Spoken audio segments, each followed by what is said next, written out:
Going live in 5, 4, 3, 2.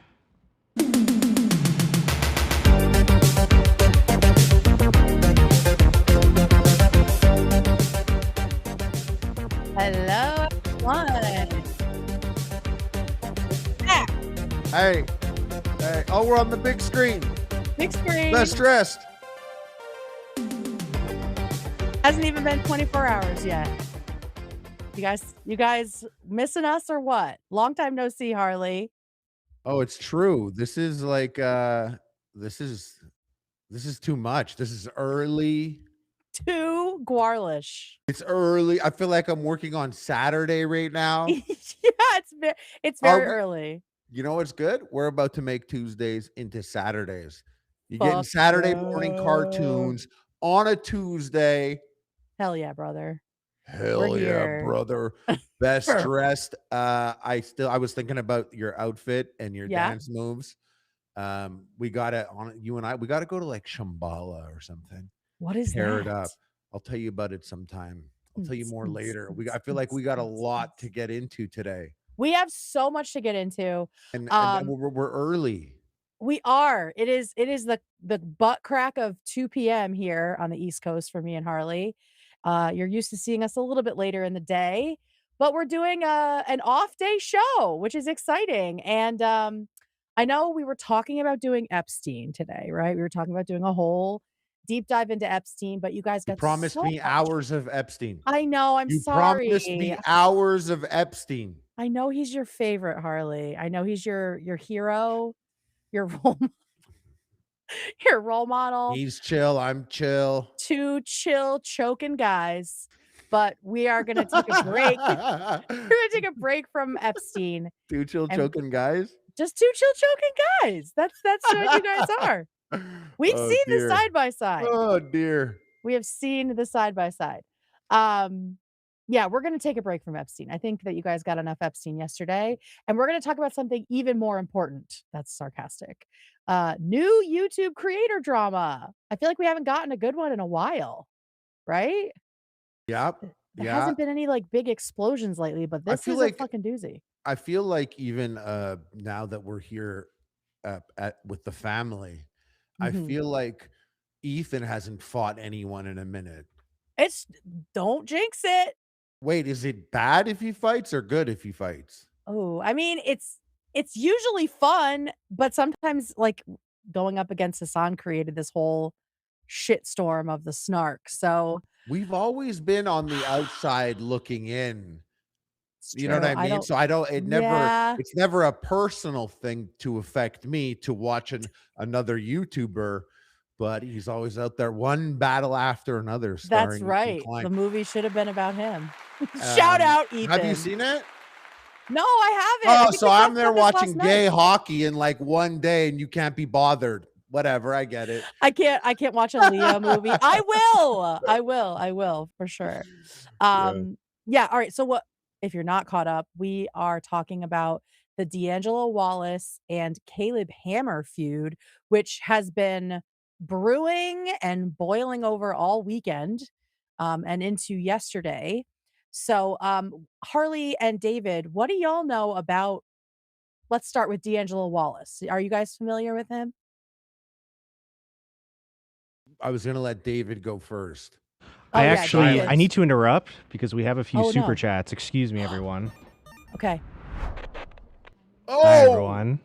Oh, we love it. Tamara really does do stuff. We have a $10 donation from Ela Klein herself. Said, "Hi, Gwirlies." She also donated again, and she said, "Where'd she go?" Oh, she said, "David face on the screen is pure art, Tamara. Also love the show. Huge fan already." Hi, Ela. Hi, Ela. Thank you. We also have Rivendell saying, "What a wild way to start my Wednesday morning." One could say it's Guarlish. Ooh. Fuck yeah. We also have Courtney Couch saying, "Love you both so much. Family for life." Thank you, everyone. Courtney Couch. Thank you. Okay. So Harley or David, what do you guys know about D'Angelo Wallace? D'Angelo Wallace was one of my favorite creators throughout COVID. I watched Okay. him a lot during the pandemic. Very I have lots of memories of him on the TV while I'm doing all this shit to pay All the back COVID Tom shit. Nook. Yeah. Well, yeah, Fucking Animal Tom. Crossing. It was the Animal Crossing and D'Angelo Wallace and being trapped in my house go hand in hand. I remember when I first saw him, I was like, "Oh, this is a very uh some creators come out with a level of quality."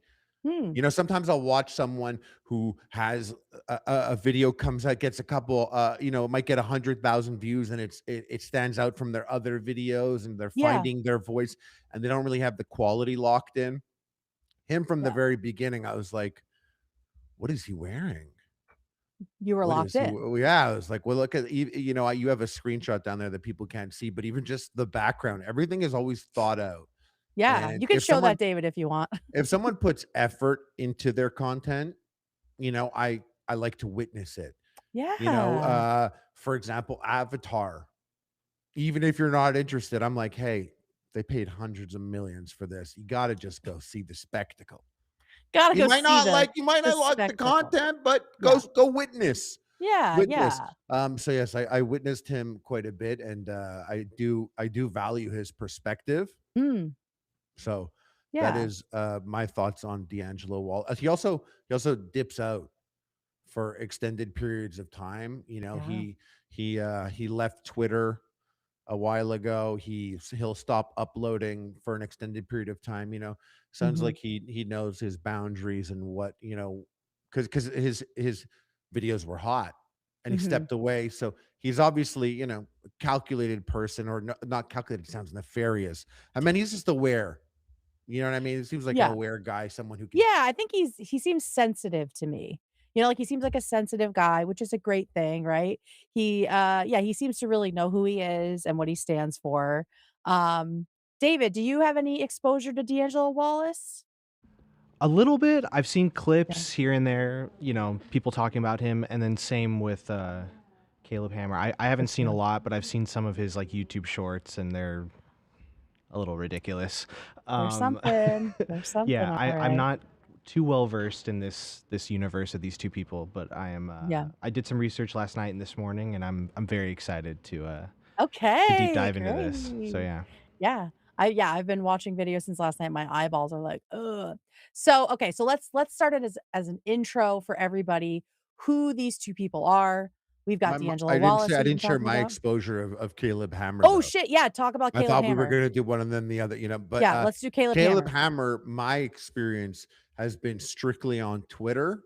Okay, So I get fed lots of short content pieces, some that are definitely made to attract attention and stuff like that. sure. And I have not gone on any deep dives on him until yesterday, but my exposure to him was a brief moment where someone's like, "Oh, I'm not bad at spending money.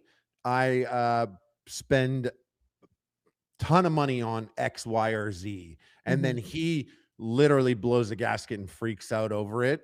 And you could almost relate to that. And so for short Yeah. content, I was always entertained by what I was fed. He hasn't popped up in a minute though, but I did get Yeah. quite a bit of him there. And I could say I was a fan of both of these people. Okay. Now, yeah, we can get more into it, but yeah, Yeah, so you're just coming in I'm with a coming in as a pretty fan of both of their yeah, content. neutral. Yeah, I have all of my exposure to these 2 has basically been in the last year. D'Angelo Wallace, he disappeared for a bit, we'll talk about him, came back and talked about very critically about, like, snark communities, and so, of course, that resonates with me because as a fan of H3, like, we've seen how bad snark stuff can get. So I thought that that was cool that he was talking about that. Caleb Hammer has always rubbed me the wrong way, like, since I learned of him. Um, but I am willing. I watched this stuff very, in an unbiased way. Hopefully that comes across. Yeah, right. He's just, like, got more of, like, the edgy humor, and it's, like, very I don't know, it's not funny stuff, like, to me, it's not funny, I think it's stupid, but we'll see if he is as bad as D'Angelo Wallace is trying to make out. So let's get cracking here. So D'Angelo Wallace, as you can see here, he is a commentary YouTuber who's been in the game since 2018. Back in the day, he got famous making videos critical of Shane Dawson, Jeffree Star, and lots of content related to like the classic YouTube drama of Tati Westbrook versus James Charles. That He was was like early on Cody also. on He Cody kinda he Co. kinda ignited that whole, like, "Why is no one paying attention to this?" All right. Yeah. So he's kind of like a whistleblower in some regards, and people really enjoy his stuff. He, like you said, Harley, he does disappear now and again, and most recently he took a hiatus for a whole year after getting dogpiled in the comments that were accusing him of being a genocide lover because he didn't mention the Starbucks boycott in a video he did. And so I have a little clip of him just talking about it to give us a little context into why he most recently took a break. So it's already up, right? Yes. Okay, cool. Oh, is that real? Yeah, it was real hair. It was on my head every day. My video was about fast food in general. I talked about Burger King, Subway, just fast food prices going up and like surge pricing and all kinds of things people were doing and how that was leading to fast food's decline. This was also coinciding with a boycott against Starbucks. Oh, can we just show the screen share just Yeah, because you it's could blocking? honestly, Beautiful. he looks great. I don't wanna be blocking him. Yeah, let's do that. That's perfect. That's perfect. Thank you, David. Multiple boycotts actually, but a pretty major one was people were boycotting Starbucks in the name of solidarity with people in Palestine. Infamously, in this video, because I was just talking about fast food prices, I did not include the sentence, and also there is a boycott which is affecting Starbucks bottom line. In retrospect, that wasn't a good idea. And It wasn't a good idea because he got dogpiled. Like that is literally why people ran him off the internet because he was doing a video unrelated to boycotts and Israel Palestine. He didn't say that sentence and he got like completely destroyed for it. This is just a reminder that Starbucks was never on the official BDS list. They have no ties to Israel. What happened was the Starbucks workers union posted a pro-Palestinian tweet, and then Starbucks sued them for using their branding to put out something that they didn't co-sign, essentially. And that's been twisted into Starbucks gives money to Israel. They love Israel and genocide and all that shit. And anybody who drinks Starbucks or talks about Starbucks loves genocide. So it was like the performative activism just kind of exploded in D'Angelo's direction, and he had to take, like, an extended hiatus to recover from that. That's what happened. So, he just came back this year on January 2nd with this video that I just showed, just talking about the toxicity of YouTube commenters and how bad it's gotten. Now we have Caleb Hammer.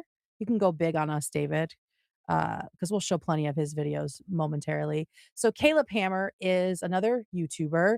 He's the host of a show called Financial Audit, where people come on and he essentially roasts them and drags them for all of the terrible ways that they spend their money. Like he goes through their statements and everything and shows them all the crazy shit they're doing. He refers to himself as Caleb Springer. And so the show is essentially it's very He sensationalist. refers to himself as that? Yes. Oh, okay. That's what he says in the video that I in one of the response videos. So up front, yeah, he says he's playing a character and that he gets lots of consent from these people to be as insulting and cruel to these people as he is. Reminder, he has no financial background at all. According to his Wikipedia, he briefly studied music composition, but dropped out after his YouTube channel began to take off. So he's always, If you think about it just for a second, yeah. can you not is there anyone maybe in your life that doesn't have any financial backing that might be giving excellent financial advice? Is there anyone that you could think of that really should Hmm. has no qualifications? but is really good at it. Yeah, like they got S&P sick 500. watches or something, Oh, and watches. yeah, and Yeah. they they'll tell you Hmm. where to put your money, and Tip we'll of my think on that. tongue. Let it marinate. Tip of Well, my don't have an tongue. answer right now. We'll let that Yeah. marinate. But so wait, Exactly. Caleb has no qualifications. He doesn't have Nothing. Oh, he's just a guy. He doesn't even have a bachelor's degree in anything. Oh, I just assumed that he was up there with the microphone and glasses. That he was. Well, the clips that I saw, he was giving advice. Mm-hmm. This is what I would see on Twitter. He was giving advice. Someone would say something Yeah. silly. He would give them advice. The clip was done. I went and did some research for this. I was like, oh, let me go to his YouTube channel. Yeah. I didn't know he referred to himself as Springer. The thumbnails are Jerry Springer to the maximum. I know. His videos are literally like, get a load of this dumb bitch. Exactly. He's like poor and gay. Like it's and so the thumbnail game is idiot. yeah, it's almost like the thumbnails. I looked at it right away and I'm like, oh, it's a show. Mm-hmm. This is what daytime TV is now. Back in the day, you got Ricky Lake, and then it morphed into Jerry Springer. Maury, somewhere along the way, we weren't following along. It is morphed into this. Yeah, people are signing up. They're signing up. They're applying to get on this show and be humiliated by him. So I don't know why. I heard he pays. Okay, But I I don't know. I know I think he offered Frogan, but that may be a special occurrence. He Yeah, he offered did. her an amount of money that I can't imagine he offers everyone. No, I'm sure. I mean, because that would have been a big get for him for sure. That was after he called her the girl in the turban. So he called her that? Yes. So he is aware of his audience, and he plays to that. 100%. The thumbnails and video titles do, and I know it plays to an audience because I go into the YouTube comments on the videos, and I was like, when did this become Twitter? Yeah. When did this become what? Did I He just absolutely knows. Yeah, he knows what he's doing, and he's very proud of it. Like we'll see that he has no apologies for the stuff that he does. And despite all of that, despite having no real qualifications, despite being very, openly abrasive and mean to people that come on his show, he got the governor of Michigan to be a guest on his show, which I think is insane. Gretchen Whitmer was a guest, and also he, he to his credit, there are people in his subreddit saying that financial audit has helped them rein in a lot of their own erratic spending. So I mean, there is some sort of a benefit happening. Maybe this is like, all the I don't know if I could believe someone saying something like ever. that. Yeah. You can go to the worst pickup artist subreddit, and they're gonna be like, this helped me get this widowy helped me get so many goals. And you don't so many goes. Yeah. Like I can't believe anything. If a comment said that, okay. Yeah. Valid. That's valid. Yeah. There does seem to be like a decent amount of financial talk on his subreddit as well, like people asking for advice there. So he has created a community around some financial literacy, but in general, he isn't qualified to do it, but people are letting him. So that's where we're at. So here's how this all started. I don't know what happened further back than this, if anyone in the comments does, but this past Saturday, January 31st, Saturday. D'Angelo puts up a stream that says, Caleb Hammer is everything wrong with YouTube. Not mincing any words, not mincing a single word. I am not sure if something happened to trigger this. It's unclear to me, but he did not hold any punches in this 4-hour video. He made a 4-hour video. Caleb will make a 4-hour video in response. But don't worry, everyone. we have timestamps. Don't worry, we're going 12 hours today. Let's go back to back. The stream ends when the official show walks into the office tomorrow. Who's ready for copyright infringement? Let's go. We're about to chair react for 12 hours, baby. Just kidding, Ethan. Just kidding. All right. So this is how it starts. He immediately goes after the thumbnails. That's the first thing that D'Angelo talks about. So here we go, because obviously that's like such an obvious place to start. Caleb Hammer clearly has a packaging problem. Whenever he's talking about a woman, the video titles are actually insane. So here's a man, for example. He says, breaking down, arrogant freak thinks he knows more about money than me. So for the dudes on the channel, they may get called arrogant freaks, right? They may get called kind of dumb or whatever. How come whenever he has a woman on the channel that he's not rocking with, you get titles like dumb, spoiled B-word. I effing hate her. Yeah. First of all, I didn't really know you could name a video I effing hate her and put the B word in the thumbnail and gets 600,000 views. People love that shit, man. But yeah, I mean, he calls women the B word, bitch, all the time, like constantly. Yes. And you notice that too. It's interesting because I had brought this up about, I know it's so silly to bring it back to ARC Raiders right now, but you could name yourself, anything in the game. Yeah. And I'm just surprised. I'm not saying one way or another. I'm just surprised YouTube does let that go. Because I don't know. I mean, listen, my days on YouTube making thumbnails and trying to play the game 15 years ago, you would never do that. Very different. Yeah. You would never ever do that. But it's all Twitter now. Everything is Twitter now. Everything is Fortnite. Everything is Fortnite. Yeah, you can't even do B *TCH in like a comment on Instagram without them being like, "Are you sure you want to post that?" And I'm like, "Yes, bitch, I'm sure. Fucking post it." But we're allowed to say bitch without being demonetized. That's good because I say it a lot. But it's just how it works. Yeah, like how you bitch is a really interesting word.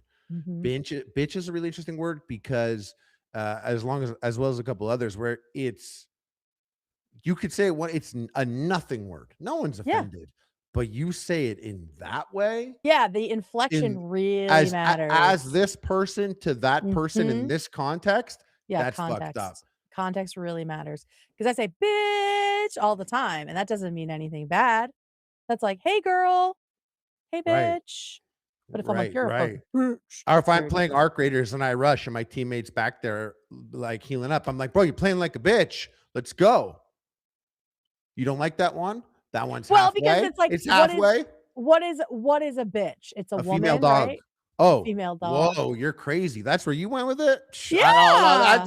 That's you. You're playing I would never do that. I've never done that. Yeah, you're playing like you got 4 paws and no fingers. That's what you mean? Okay. No, okay. I don't know. Let me think more. No, it's like pussy. It's like these things they're not the end of the world, right? But they are, I mean, the roots of them are misogyny, right? That's true. That's true. Yeah, I should start being like, I should be like, dude, you're playing like your balls are tied around your dick. I love that. See, that's so much more creative. I autopiloted that one. I started the sentence Dude, and didn't know where it was gonna go. I didn't know where it was gonna go. You're an improv king. Yes. Let's see this. Yes, and okay, no, sorry. Yes, and I think that's basically what he talks about, like the misogynistic thumbnails. Let me see if there's any. This is all Jerry Springer, by the way. All these thumbnails. Oh, yes. But saying it's Jerry Springer and being like, I'm doing a thing, I can understand now that this is your hustle, but it doesn't excuse some of the things that would be done. No. And it doesn't excuse the impact this could be having, right? On people who don't know it's a joke. And also, I'm not entirely sure that it is a joke. I wasn't even saying joke. I wasn't even saying joke. I think it doesn't have to be a joke. It would imply that it would be funny. It just might trying to be like starting shit. Yeah, like sensationalist. But yeah, for sure. To be fair, D'Angelo's video title is sensationalist. So everyone's 100. playing their game. So Yes. there is an element of me that is, and I don't know what type of pill this is or what coded this is, where oftentimes I will step back and I'll be like, hold up, these are two YouTubers. You did this with Trisha with the chair. Right. The chair breaking. And also in this case, I'm like, both will benefit from this, and both will also suffer and face stresses. The things that pop out for me are the people on these videos aren't someone like D'Angelo Wallace who made a video, put it out with whatever. These are people that are in trying times and agreed to be on the show, perhaps for money or perhaps for some advice. And now they're getting destroyed in the comment section. And I will tell you, I've filmed with regular people, quote unquote, before, and I'll tell them, you don't go to the comments, don't get caught up. People will go to the comments. If they've never had someone write stuff about them before, they'll go and they'll read all those comments. And that's something that is, you know, you're like, this dumb bitch. If you thought like you set you set the bar there, the comments are gonna go beyond way beyond. And so I do feel bad for the people that come on because I'm like, I don't think you realize what you got yourself into. Yeah, that's right. They signed up to be ridiculed and made fun of by Caleb, but not necessarily like humiliated in his comments, because that is. I also thought the exchange was for financial advice. I just assumed he had qualifications to do that. I mean, the clips that I first saw, I was like, hey, this guy knows what he's talking about. He's got a microphone. Hey, we know what we're talking about. Every guy talking into a microphone, they know what they're talking about. We know what we're saying. Yeah, and that's the other thing. We'll get into it. He talks about like, oh, it's obviously a joke show. Like, it's obviously like Jerry Springer or whatever. It's like, that's not obvious. That's not obvious to people who are just coming across your stuff at all. That's not like, you can't act like people don't think your show, which is called Financial Audit, is about financial things if they're only getting like these little clips. So D'Angelo goes on to say that Caleb is a stupid person. I don't know. I don't know what SJW is, but Social you like to justice talk warrior? over women all the time. I talk over everybody, including myself. Now, what's interesting to me about this whole, because Caleb is very anti-social justice warrior. It's like, he's like, oh, it's funny. It's funny. It's interesting the brand of comedy that he goes to, right? He's always making fun of social justice warriors, progressive people, gay people, women, right? He's never making fun of like conservative people. Yeah. So that's of interest to me. He's having calls and he's like, he's looking at when he's deciding next guest, he's looking at pictures of them. I'm making this up, by the way. No, but you're right. But it is made up out of my ass.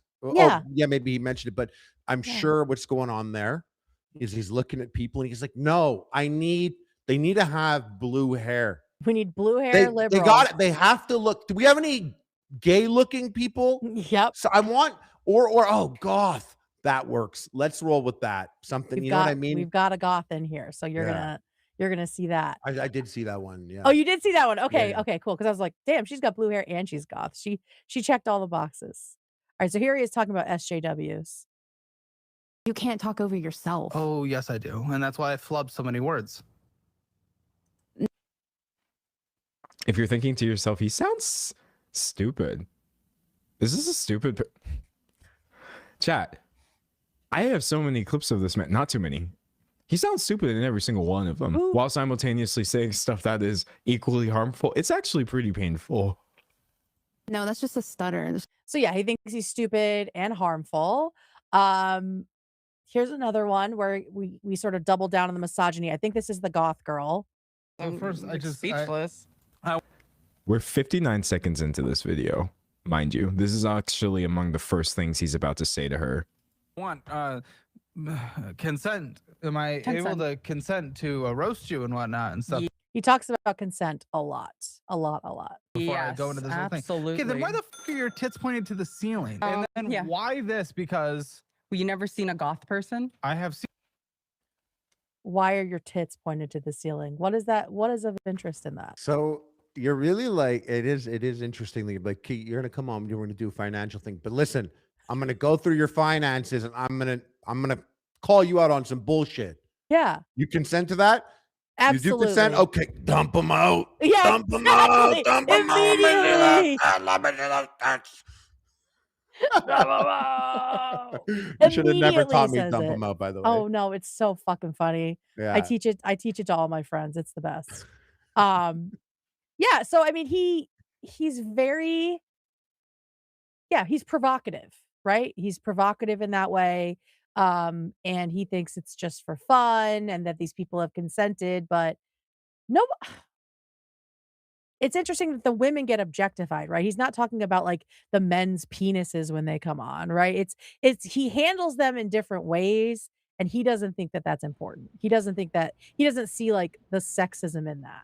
He does later in this video like make fun of her fiance or something. Mm-hmm. But again, it's not at the same level that he does with just every woman that comes on. So right. And what he says in that is he calls her fiance gay because he calls him a small, smooth Asian gay man. So he's leaning into the misogyny of Asian men are effeminate.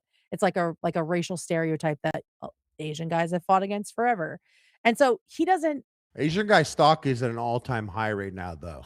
Heated rivalry. Hell yeah, yeah. And not only that, like I said, huge K-pop fan. K-pop, So 100%. Leaps and bounds. You know what I mean? Like Asian man stock is at an all-time high in my lifetime. Fuck yeah. And yeah. We love to see it. We love to see it.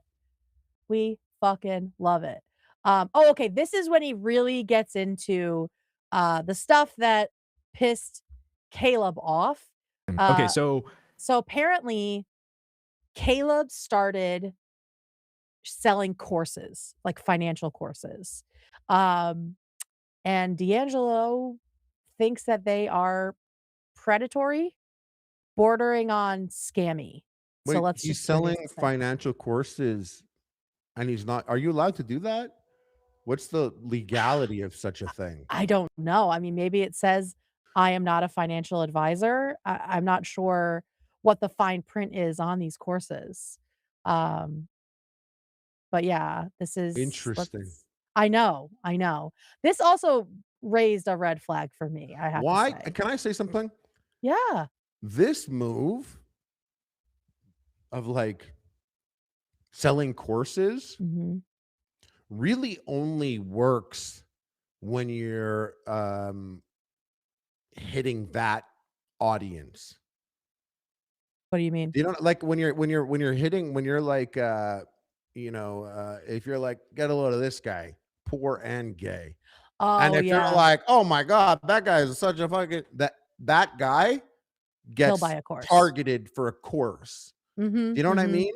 Yeah. Have you ever been as a course ever been like a thing, a person, even if you're a big fan, and they were like, hey, like, could you imagine Ethan being like, yo guys, I'm starting to sell courses. Yeah, you know what I mean? It's never gonna be. It's always in that, and so I wonder if, it's like, hey, we checked out your demographics. Your most popular viewers are XYZ. Dude, you gotta do a course. That course shit works on these guys. Like, dude, you do have a 90% male fan base. Like, if Epic Mealtime existed today, I'd be like, we're selling courses. We guys got. So you think it's dudes? You think it's dudes? I think it's dudes that are ambitious and maybe their goals are a little misplaced or how they'll get there. And so a course is something that sounds like I fucking hate school. I dropped out. But I'm going to spend money and time reading this course. I also don't know anything about Caleb Hammer's course or whatever. But I think am that makes shocked sense. that he doesn't have any financial qualifications to tell someone something like that. Isn't that crazy? He runs a successful web show. Yeah. He's got some. Hey guys, real quick, Ethan's on the phone. Hi, Ethan. Oh, this is how we get fired. Yeah, I know you guys probably won't be able to respond to me. I haven't been watching, but I just wanted to give you guys an exciting announcement. I've been planning this for a long time, and I'm starting my own financial advice online courses. Oh my God. And as a licensed financial advisor, I think there's going to be a lot of good information there, a lot of helpful information there, and maybe even the secret to becoming wealthy yourself, like I have become. Hear that? Did you guys hear that? I'll get more details on that tomorrow. Perfect. But I was just super excited that I finally got it all done. And I'm super stoked. So that's all I have to say. Thank you guys. And anyway, have a nice show. I'm not watching, by the way. He's not watching. And what a coincidence. No, you gotta dip out of frame when he says crazy stuff like that. You gotta duck out. You gotta dip out of frame. I'm sorry. We're H3. Oh, you gotta dip out. Yeah, like imagine someone does a thing and then something happens and then they're gonna pull up this screen and then we're both gonna get served on it. Come on. Anyway, call the number on the bottom of the screen to get Ethan's Get Cash Now scheme. I mean, of course. But yeah, I think you're right. I think you're right about the course thing and the target audience. It's like how during the day, if you're watching TV, it's all like credit commercials, right? Like fix your credit. I've noticed it's like, oh, because they know people are home because they don't have jobs. It's like he's definitely targeting like the kind of like the alt-right audience, right? That, would take like an Andrew Tate course or something like that. Like just young guys trying to figure shit out and, they don't have financial literacy. So they're just trying whatever they can. And so let's learn a little bit more about this course.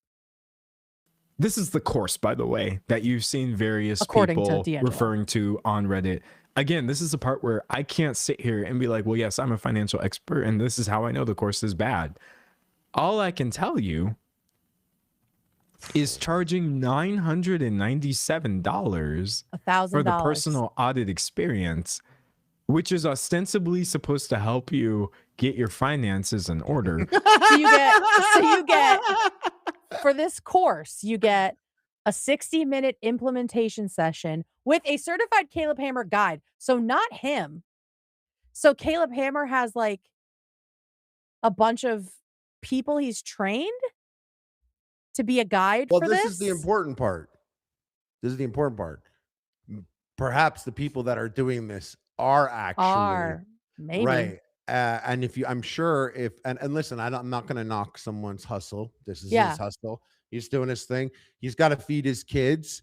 But I'm assuming that if you get this course and he has someone who is a financial advisor that could speak on such matters, they'd be like, yeah, well, okay, well, first of all, you shouldn't have done this. Right. Number one, you shouldn't have done this. Don't this do is that dumb. again. Don't do that again. No, you can't get your money back. So I'm just going to give you the best advice I can give you now. And allegedly, number one, you shouldn't have done that. Yeah. No, I think you're right. But I will say I will knock his hustle a little bit. Like I don't think it can all be for the hustle. I am glad if this course is helping people, but I kind of agree with D'Angelo that this feels like a cash grab when he already has such a successful career. And this says complete financial audit style walkthrough of your actual expenses, income, and spending patterns, completely custom for you. Is that with Caleb Hammer? Or no, it doesn't say, but it does say the value is $5,000. It feels like, I don't know. Yeah. It feels icky to me. Maybe it's not. Maybe this is a normal thing, as you said, in this sphere. But it does feel like taking advantage of people who are in need of real help. And they think that this is like an easy solution, right? People like to look for the easy solution. Yeah. Yeah. And like a course is going to have the answers. Yes, yes, exactly. There's usually a problem somewhere that needs to be focused on. And yeah. But this will fix everything for me. Exactly. All right, so let's see what else he has to say.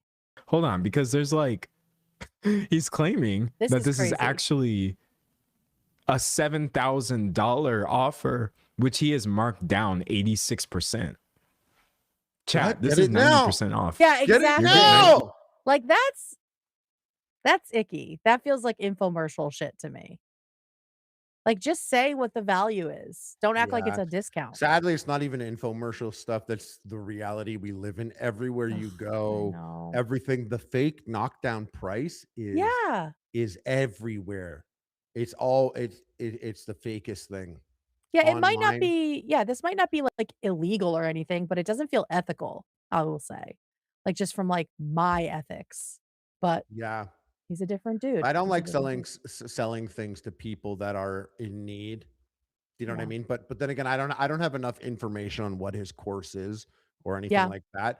But anyone who's in a financially fucked position shouldn't be spending hundreds of dollars online. Period. Yeah. But they're in the position because they don't have financial literacy, and so they are more likely to spend. Like, it is like a hamster wheel, right? Where they're Hey guys, kind of Ethan's just back. keeping these people. Oh God. Hey Hello. guys, I was just going through all the details, and I saw lots of people were excited in my DMs. And anyway, I just want to announce, essentially, it is going to cost about $1,000 per month, which is excitingly 90% off the regular price. So I am going to be extending that discount to my audience. That's H3, code H3 when it drops. And that might sound like a lot to you. That may sound like a strain on your finances, but what I can guarantee you as a licensed financial advisor is that you will make $10,000 in Bitcoin in the first month following my trading advice. That's a guarantee. Sorry, Harley, you have to yell. No, that's me. This is Dan. I'm interrupting. Are you telling people that you're a licensed financial advisor? Yeah, is that surprising you? It's not surprising as much as it is infuriating. Well, Dan, you have points on this back end. Oh, wait, how many points? I have few. I mean, at least a few, right? All right, let's talk offline. Yeah. So anyway, code H3, $1,000. It's going to pay for itself. Crypto trading and Ethereum as well. There'll be Ethereum involved. Oh my God. And Solanas. So get involved now, guys. And these are all licensed and certified. Thank you, guys. Have a great show. Wow. Perfect. Shout out, Ethan. This is sounding better and better every time. When you said Ethereum, you started cooking, though. I know. Ethereum here? Exclusive stuff we're getting. I love that for us. I can't believe we're talking about Ethereum on the podcast. Are you an alpha male? Hold up. Hold up. We shouldn't be giving these secrets away. This is how everybody can get rich. Well, Dan and Ethan are. Dan and Ethan are definitely going to get rich. I'm sure we could negotiate points as well. We can get in on here. Okay. I'll talk to him. Thank you, David. And then we'll all have fun in federal prison. I love it. All right. What else is D'Angelo got to say here? You only have to pay 10% of the actual value. I can't sit here and call this a scam, but I could definitely sit here and say, this is predatory. This is predatory. Feels that way to me. It just straight up is. This is obviously for people who don't have a good grip on their finances. And you're like, well, I can fix it for you for $1,000. Yeah, it's definitely weird to go to target specific audiences that are vulnerable, right? Like, it doesn't mean that those audiences don't want and maybe need these kind of services, but I'm always gonna like give a hairy eyeball to somebody who's getting into this game. It's just kind of weird. It's just kind of weird. Yeah. Never heard that before. Give a hairy eyeball. Hairy eyeball? Oh, I don't know if that's an American thing or a New England thing, but yeah, the old hairy eyeball. I've never heard unreal. of it before. You could buy the course in pieces if you don't have 1,000. Don't worry. See, this feels Scientology-ish to me, right? Like the piecemeal that gets you for one. Yeah, and then it's like, okay, well, if you buy one by one, is that more than the original, right? And so that's how they get you too. Master your debt, eliminate your debt for good. Like, these are just these huge. Stop being broke in 20 days. Just these huge promises. You don't know how in debt I am. Yeah. Master your debt. Eliminate your debt for good. Learn to invest like the pros. Do I trust Caleb Hammer to tell me how to invest in things? Well, it's not him. It's going to be the people that he has. Do I trust them? You don't trust the mystery men? You don't trust the mystery money How men? dare you? We're all supposed to trust the mystery men. That's how capitalism stays together. But this is fucking nuts. Like I agree with D'Angelo that this is a little bit weird. And I will say it is a predatory tactic because the people that are going to the courses are watching the show for the financial advice. Myself, I was a fan of Caleb's content, watching it in pieces online and, watching basically a Jerry Springer moment. Yeah. So I'm never going to end up that deep on the website. If I heard about it and then I liked his personality and I needed financial help and I went that far into the website, I'm a person who's in need. Right. Right. And listen, susceptible. I don't have any proof that this won't help a person in need. Yeah. I have no idea about it. Just saying it. Yeah. Well, there's more. This is like Scientology vibes a little bit. Yes, right. Like buy the courses, and that's how you move up in the company. Not that there's like a pyramid to this, and not that he'll go poison your dogs if you want to leave his finance group. Correct. We haven't gotten to the Scientology level yet, but just the courses thing just kind of skeeves me out. That's not the only thing that Caleb is selling. There's another aspect to this, which is again another bit of a complicated thing. So let's get into that part. You got 200. You can buy this one for 200. You can buy this one for 200. But yeah, no, if I was really feeling desperate right now, I could check out. Allowing people to do this is, to me personally, so deeply irresponsible. I would never, ever, ever allow anybody to pay me that much. No, it doesn't matter what I put in that course. I could have put a message from God himself in this. I would not charge all $1,000 for, especially knowing that it's probably likely to draw people in who are already struggling. It's no. Someone said, I bet it's 90% off all the time. How much you want to bet? I can't speak to that because I don't know, but how much you want to bet this is a permanent sale? Chad, if something is 90% off all the time, that means it's only 90% of the value that you're saying. Hang on. Someone said, oh, I bought the $97 course. I paid off all my debt except student loans. What a moron of me. What? Does that mean they really did? I mean, good for you if it worked. I'm a little confused. There's a $97 course? I thought it was $900. I didn't see a 97. I saw a 197. It's very, I don't know if predatory is the word. For me, I think I don't know. It feels opportunistic. And I think I'm just less of a capitalist than Caleb is, right? Like ethically, this does not jive for me. He isn't doing anything illegal, right? Nothing illegal as far as we know is happening. It just feels icky to me. It just feels icky. Caleb's response is definitely coming. Don't worry, guys. We're going to get there. While we're here, we have some super chats real quick. Hold on. Do it. Hello. Hey! So we have one from Obi24_2. I know a lot of people here are probably on D'Angelo's side, and I'm not saying I liked Caleb's reaction or even his content, but I think D'Angelo's video and arguments were bad, and it makes him look bad. And I think they later donated as well. And they said, where is it? Hello? Oh, I just want to say that after this drama started, I skimmed through. It's like a 2-hour stream of D'Angelo's coverage of Amy Schumer, and it seems like he likes to jump to things without knowledge and without checking his sources. Apparently. Okay. That's valid. Chat's a little bit split on this. There's a couple more donations. Think they are, yeah. Longtime lurker, caffeine for the early after dark, Whamily. Ooh, we love that. Dr. Cheese MD, shout out. We need you guys playing video games together. We need the cooking streams. And lastly, you guys are extremely talented entertainers. I am so impressed by your chemistry, and I am forever Guarlish. Oh my god. We'd love to, but there's too much Wallace, thank Epstein. There's just way you. too much Epstein to be cooking or playing games. Too much. Also, Adina Princessa donated, said Caleb is a predator. Lots of allegations. He went on a date with my sister and made her so uncomfy, joked about hurting her, and tried to massage her randomly. Okay. We don't have any proof of any of that. No, that was just specifically just a chatter donating. That is just a chatter. We have no idea if that's true or not. We will talk a little bit about some of the stuff that's come out that people know about. Yes. That is in here as well. Don't worry. A couple guys. more real quick before I go away.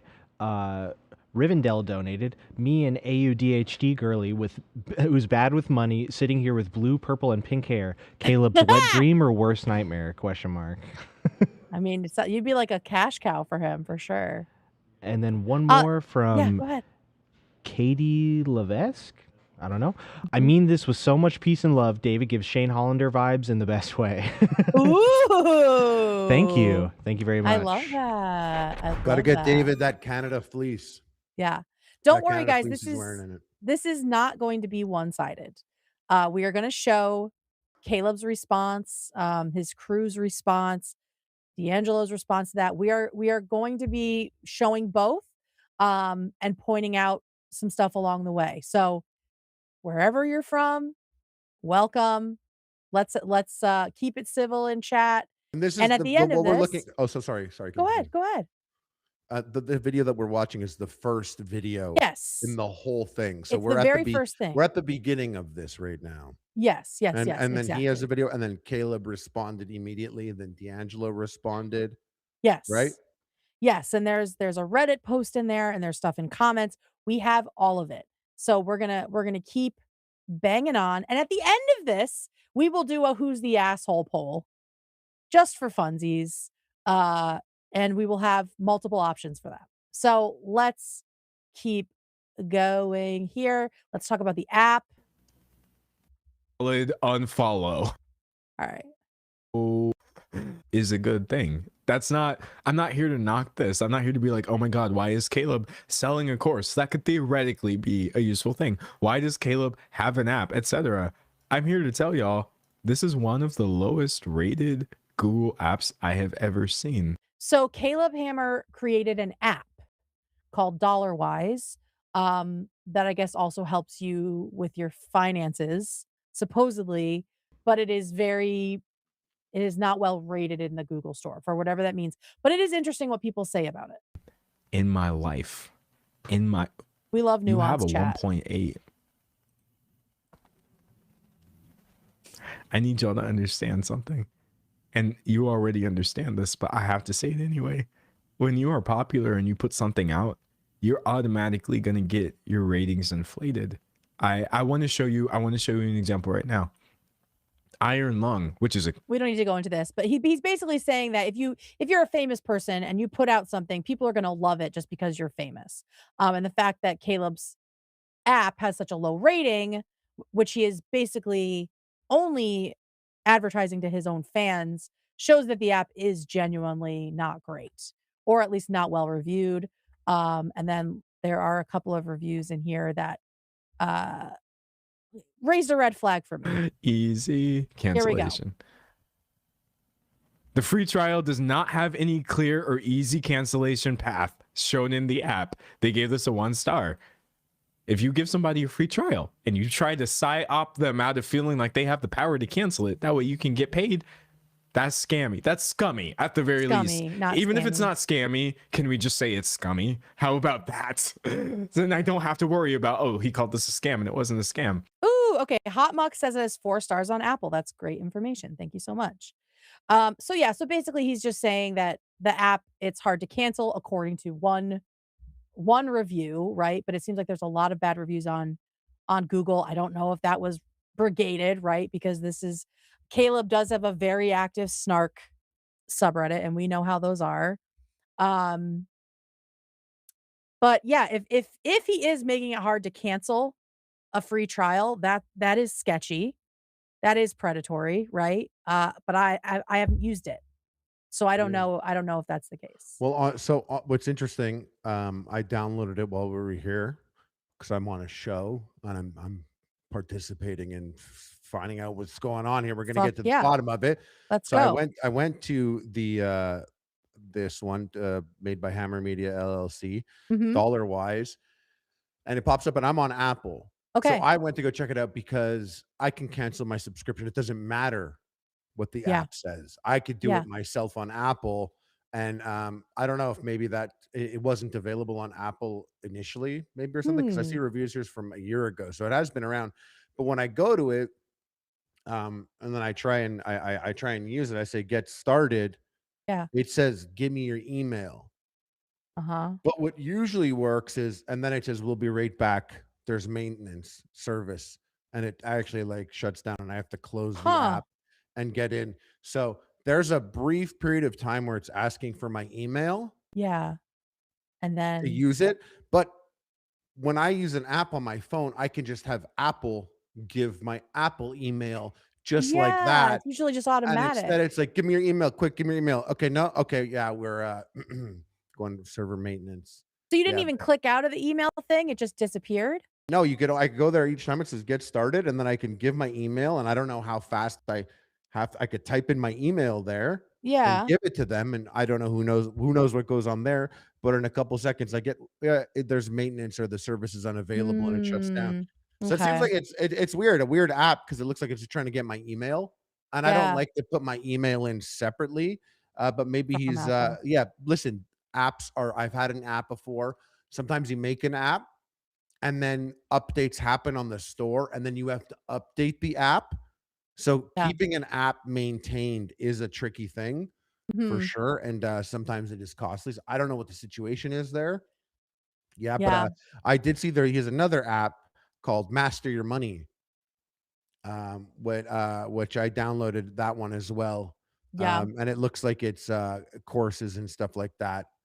And it wants my email address. I can't sign in using my Apple sign in, kind of how I like to do. But then again, that could just be developer stuff. Who knows? I don't know enough about what is required for an app these days. I don't know. Yeah, he did say, I mean, it says on the page that they are, if I rewind here. Hang on one sec, y'all. Let me get back to where he's actually. Like Dahlia tried to do it as well, and it didn't work for her. And she's saying she thinks it's just broken, like the app. They just I saw this. Yeah, exactly. I wouldn't hold the shortcomings of an app at a certain period of time against someone. I'm just saying, I just wanted to go check it out and see what's up, and that happened. So and I think if you go to the DollarWise page now, it does say like a new DollarWise is coming. So I think it's just down right now. So I am sure that is a piece of it as well. There's also in-app purchases. It says like on the app page. I don't know what those are. I don't know how those are structured or how much the courses, maybe. Maybe if you right in there. Right. So I don't know. Again, I haven't been deeply in the app, so I can't say. But we do have this point is when D'Angelo switches from the financial stuff and talking about the show, and he pivots to talking about Caleb's personal life. And this is where it gets a little dicier. And I will say up front that the stuff that D'Angelo is pulling is from a Snark subreddit. It's from a subreddit called Creepy Caleb Hammer. Stupid and gross. I don't think it should exist. I don't think any subreddit that is specifically targeting people should exist. It's not good for people. But someone, we'll just show exactly what's going on here. Caleb himself tells the story on Hinge, or about what happened to him on Hinge. Hinge is a dating app for anybody who doesn't know. And Caleb, I think Caleb started with the story.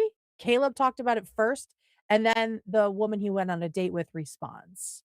Which is a dating app. I think Hinge is a dating app. And it's just his side of the story makes it sound like it's a funny thing that happened.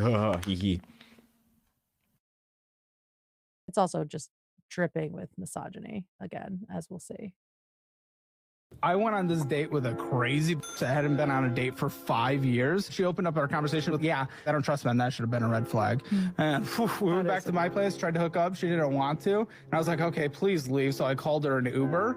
because there was no interest outside of just a hookup, and that's fine. Consensual adults do whatever consensual adults want to do.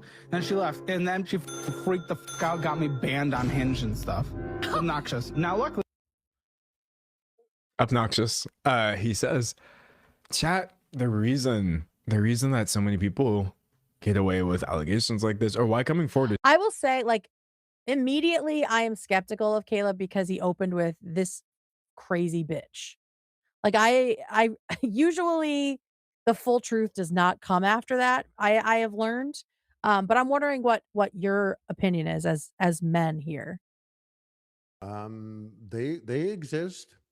Crazy bitches exist. Yeah, they do exist. Of course. My thing is, I didn't know that D'Angelo got this from a snark page.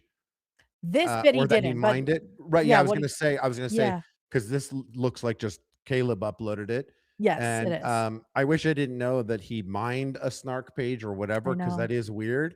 Mhm. But for me, just if I were at a party and someone shared that exact story, Mhm. I would walk away with my friends after and be like, you think that guy just got banned on Hinge because she's a crazy bitch? What's Yeah, going okay, on? good. Yeah, When the right. guy, because there's a lot of self-reports within that story, like maybe 6. Yeah, yeah, exactly. It's like No, on I hear you too. Hinge, only wanted to fuck, don't want to fuck, get Crazy out. bitch, get out. Then insulting after. It's I tried and she didn't want to. yeah, It's like and just the way then he's talking about it. I'm just curious, like getting banned on Hinge, they must have something in writing. That's what I I don't think assume. I don't and if Hinge did, if some girl made up a fake story or something and got someone banned, that's Mhm. terrible. They should be banned. Yes, But if absolutely. they brought forth, and sometimes you just need to message. You could message someone something on Mhm. Hinge and they'll ban you for that. If you, Mm. if you said to her, you're a crazy bitch, you can get banned on Hinge for that. Yeah. 100%. As And you I'm should, in my aware of opinion. that. Yeah. But I don't, I mean, I guess it's possible, but I'm hard pressed to believe that, she messaged Hinge and was like, yeah, trust me, this guy, Yeah, right, like, there'd have to be some trust sort of me. And they're like, get him out of here. evidence. Yeah. Papa got dissected the date and Snark post, "It's been disproven. She over exaggerated everything." We have her Yeah. whole statement, so we will look at it. Um, actually, maybe we should just go to that. We'll just go to the full post. And as you'll see, this is from Creepy Caleb Hammer. This account, the only thing they have ever done is post this and respond to it. So do with that what you will. They created this account just to post this.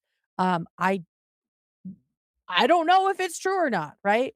So I'm gonna zoom through this. It's very oh god, it's so fucking long. So I'm just gonna zoom as fast as I can. Um, and people are saying it's disproven. I'm I don't understand how. Like what the evidence is that Yeah, it's disproven. we haven't gone through the details Yeah, of this so and let's go. cross-referenced anything, but one thing is he says he got banned. Yes, yes, yes. He says he But he got got banned. Okay. banned on Hinge, Bumble, and Tinder. Do Hinge, Bumble, and Tinder have like a That's a thing where lot. yeah, but do they have a thing they might, which they should, if someone Oh, is where they banned on report Hinge, to Tinder each should other. auto ban that person. If someone's like, "Oh, there's a guy on Bumble literally freaking people out and writing fucked up Gotcha. stuff," then I think it's That makes responsible of Hinge sense. and Bumble to follow and also ban them. So I don't know, this triple ban could be because of Mhm. a single ban, which Right. we do know he said he was banned on Hinge. Mhm. Um, oh, David says 5:30 Eastern. Okay, we gotta be out of here by 5:30 Eastern. Great. Perfect. Okay. Um, so she says she's not a devoted hater or fan, just a girl who lives in Austin looking for a boyfriend. I went to look to see if she'd posted this like on Caleb Hammer's subreddit. It doesn't look like she did or it got deleted. I don't know. But anyway, I matched with him. We met up for a date. This was a few weeks ago. Everything seemed fine. He was nice, dorky, and in my opinion, cute. We were supposed to go out to eat. where we met, but it was an early time for dinner. So he asked if I wanted to hang out at his place for a little bit before dinner. All right, so they're at his house. I was definitely apprehensive about this as I literally just met him, but he said he lived really close and wasn't looking to hook up just to hang out for a Can bit I just say, until we got sorry to hungry. interrupt. No, Sorry to go ahead. interrupt. I don't know this person. I don't know who they are. I don't know if they're real or not. I feel like Yeah. I don't want to read it. I don't want us to read it out loud. I well, like whatever. I feel like we're getting away from it, and This is a lot. I it's a think you're lot, and right. I can't we can't confirm anything. We You're don't know so anything about right. these people. No, you're so We right, should because leave. who even is this person? Right. So But okay, so the basically takeaway is he got banned on Hinge. he got What banned on Hinge. This person is claiming responsibility for it, and says that he was creepy with her at his house, essentially. Kayla, D'Angelo doesn't really go into it either. He just sort of like touches on it lightly. Um, is this the moment here?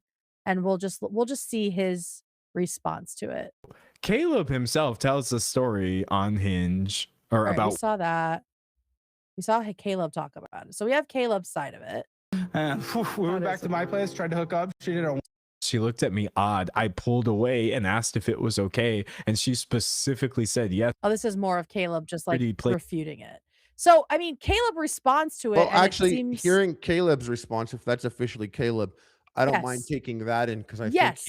I think he unintentionally self-reported a couple things there, and so Well, yeah, his and he's refuting here, legitimizing it, right? Like he's legitimizing right, and his refuting that might account. actually be, you know, red Yeah, flags in itself there. yeah, yeah. All right, so But let's this always happens. Is there is something valuable to discuss here about Mhm. the finance, what the show is, how it's put out there, like the big picture of what it is on YouTube, how you Yep, could your thumbnails could be this is how you could talk to people, this is how the comment section could be, this yeah, is weird to market this towards people that are in need. I feel like it takes away to be like, and he's a little creepy because right. that's too salacious. That Yeah, which is for me as a fan of D'Angelo, that's a little Springer. He's it is. doing It the is. Jerry He Springer is. thing now, and that's what always makes me step back and go, "Oh, hold up. This is They're a both game. YouTubers and they're Mhm. playing the game." Mhm. Both of it brings it because yeah, this is very salacious. This is the part I want to go read on Of my course. own by Of myself course. and look through it. But I feel, and I'm kind of shocked that D'Angelo went there when he has so much ground to discuss. Yeah. You know what I mean? Yeah, there does seem to be like at least ethical questions about some of the financial stuff, right? That you can take issue with. Um, but here it does seem like he's stepped off the path. It's like when, Cruel World Happy Mind was making her stupid video about Ethan and Ela and was like, "Oh, by the way, they're also kind of pedophiles." Like that's stupid, it's unfounded, it doesn't make any sense, and it's not like worth even discussing. Mhm. But to what you were saying, him responding and legitimizing the poster and taking their stuff like line by line feels like something, right? It feels like something's going on here. See, here we go with the over sensationalism So this is his response on his subreddit to her breakdown of the situation. that we can't seem to get over since 2020. How much you want to bet he's finna over sensationalize the heck out of this? This is why my creator friends privately recommended I get consent recorded, and we live in a single party consent recording state. So after the insanity of last year, guess what? I did. So he recorded her. It doesn't matter if you record somebody giving you their consent. They can. That doesn't matter. That's not a gotcha. This is a. He This is an did that with the absolutely person on Hinge, horrible. or was this his show? Are we on the dating thing? He's talking about the dating thing. Yeah. He got filmed consent for the date. Like on the date at his house, he was recording her the whole time. I know. I know. It's a little weird. for you to understand. This guy has everything so understand. So backwards. sorry to Oh, interrupt. no, go ahead. We're never gonna get out of here. I do Okay. understand. He's super popular, a very recognizable looking person. I Mhm. can understand someone being super protective of uh being targeted in that Mhm. sense, and I can understand that. Yeah. And the best piece of advice is, try and not to just have a random hookup on Tinder if it's scary like that. Because the Yeah. filming consent thing is weird. Because even if you filmed consent, that's that moment. Consent isn't Right. a blanket A forever. He's single like, I'm good for moment. the It's not a night. She contract. said it was okay, so I can do whatever I want. It's like that Yeah. makes no sense. Which, by the way, Yes, we Yeah. have consent another can super change. chatter who says, "Fake Matt." Wait, David, do your thing. Oh, I'm sorry. God. Excuse me. Hello. Hello. Fake Matt said, "Reverse snarker here, band, but just love you harder. I spoke to a producer about coming on the audit show. I didn't go, but it's exactly what they warned me it would be. Everyone gave informed consent." So Yeah, just that because we were he talking does. about this Yeah, whole consent thing. totally. Yeah. Yeah, consent is a big word here for sure. And while I'm here, I have a couple more. Yeah. Yeah. Maxim5690 said, "Signed up for Ethan's course, so figured I'd have the money to burn since I'll be rich soon. This show has already Yay. wildly exceeded my expectations, and I can't shut up about it. LOL, you guys rule. Shout out David and Guarlmley forever." Excuse me. Thank you. And then also Armando donated. He said Caleb got unbanned from Hinge within a week, FYI, because her story was completely made up. She said something about being afraid of him, but then got mad at him for not driving her home. She was nuts. So that happened as Yeah. well. We're gonna get to all of it. Don't worry, guys. This is not pro D'Angelo. We are just breaking it all down in one place because it didn't seem like many people have done that yet, and we want to be of use to the audience. All right, so let's get back to this video. This is D'Angelo looking at some of the notes that Caleb had on that woman's experience. So backwards. Little does this performative person who is chalking up what was just a bad date, yeah, I hated being there and literally asked her to leave multiple times, as something horrible. Guess what? I voice message recorded our entire conversation that she's talking about, and it exposes her for all her lies. But F it, she wants to harm my career, so let's expose her. Oy, oy, oy. So yeah, bit by bit, he starts going through. Like, oh, she said the couch was wet. Yeah, because the cleaners cleaned it. She said that there was a camera in the room, which made her uncomfortable. And he said, yes, as a public figure, I have a security system. This is not in any private place like a bedroom or bathrooms and typical security places. Okay, you got an answer for everything. She said, does he have an answer for everything, or is it just the answer? Like, that's, Where's his camera? In like the house on the couch? it's maybe it's in the living room. Like, he has he says it's not in the bedrooms or bathrooms.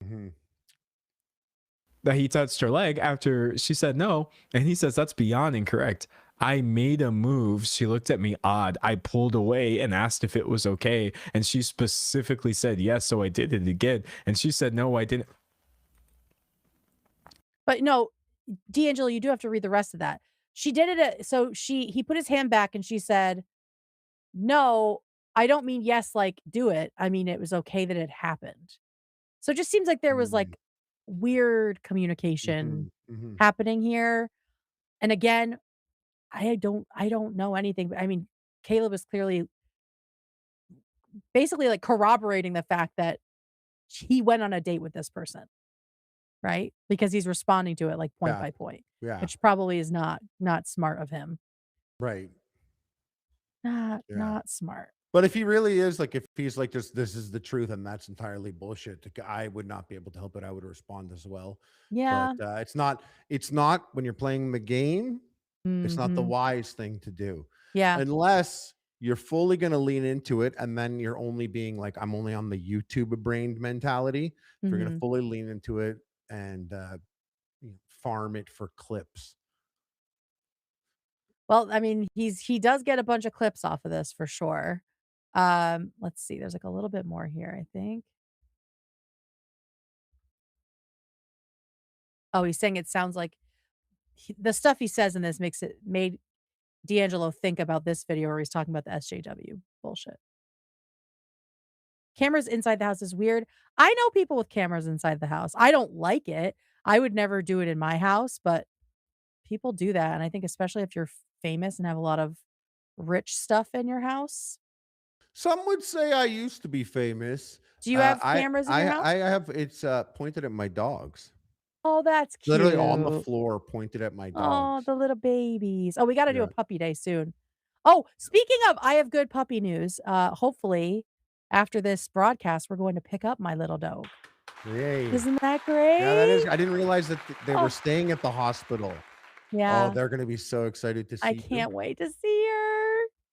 Yeah, she's it's been a little bit touch and go. She's got some, obviously she's a senior dog, so she's on borrowed time, but she's got a bunch of new medications and we're excited that we get to have her at home. But anyway, let's get back to the slop.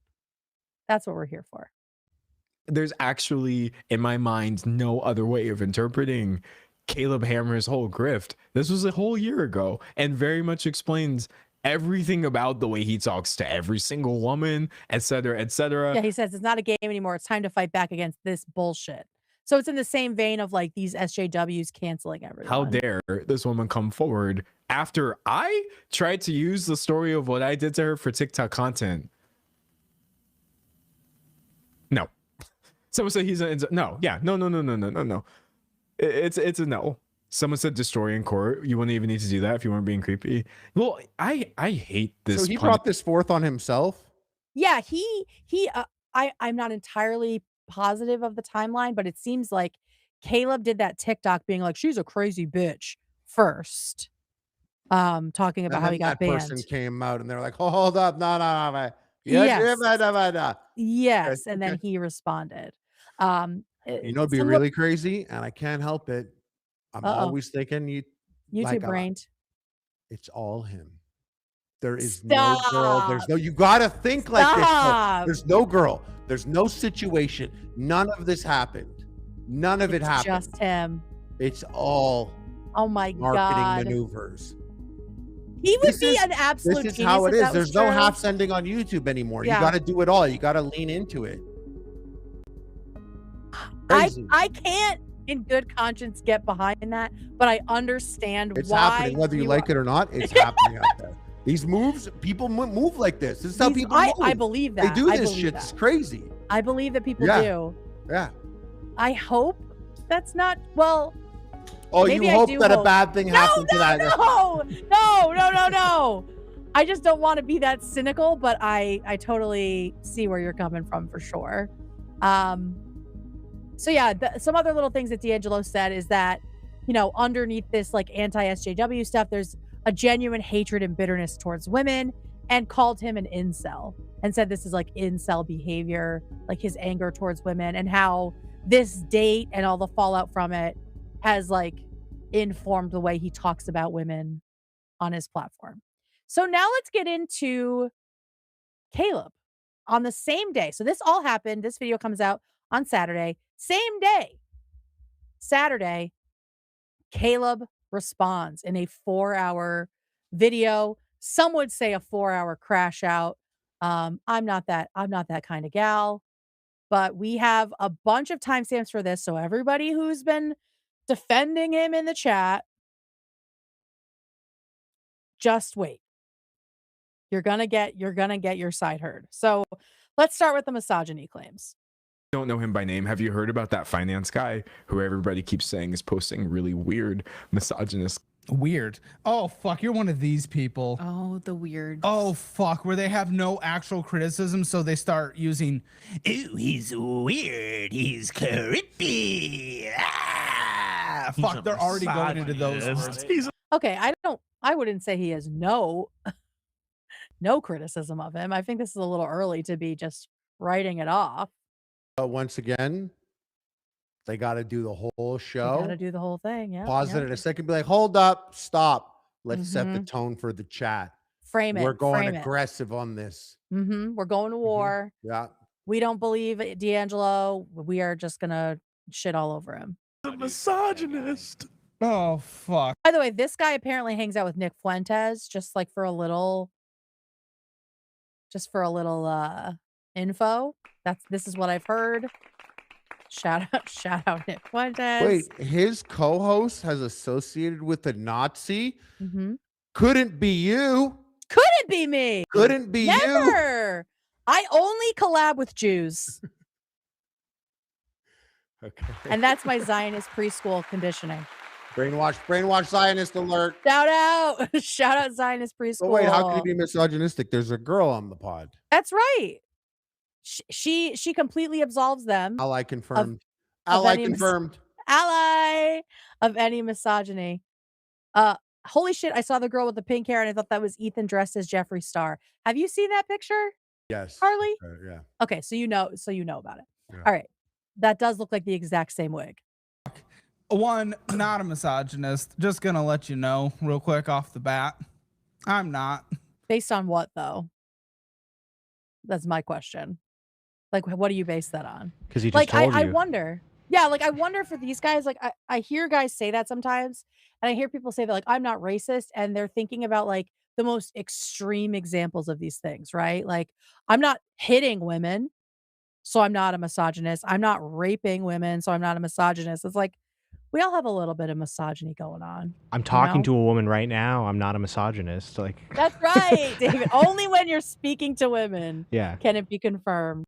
But yeah, so like it's like they kind of forget that there's a spectrum of things and like gray area, and that I don't trust. When someone just says, "I'm not a misogynist," like I would never be like, "I'm not though. I'm literally not though." Except Harley and David, they're definitely not. Oh my god, look at all the Ethans in chat. Misogynists usually aren't self-aware about it. Exactly, Toasted Nut 632. Great name. Okay.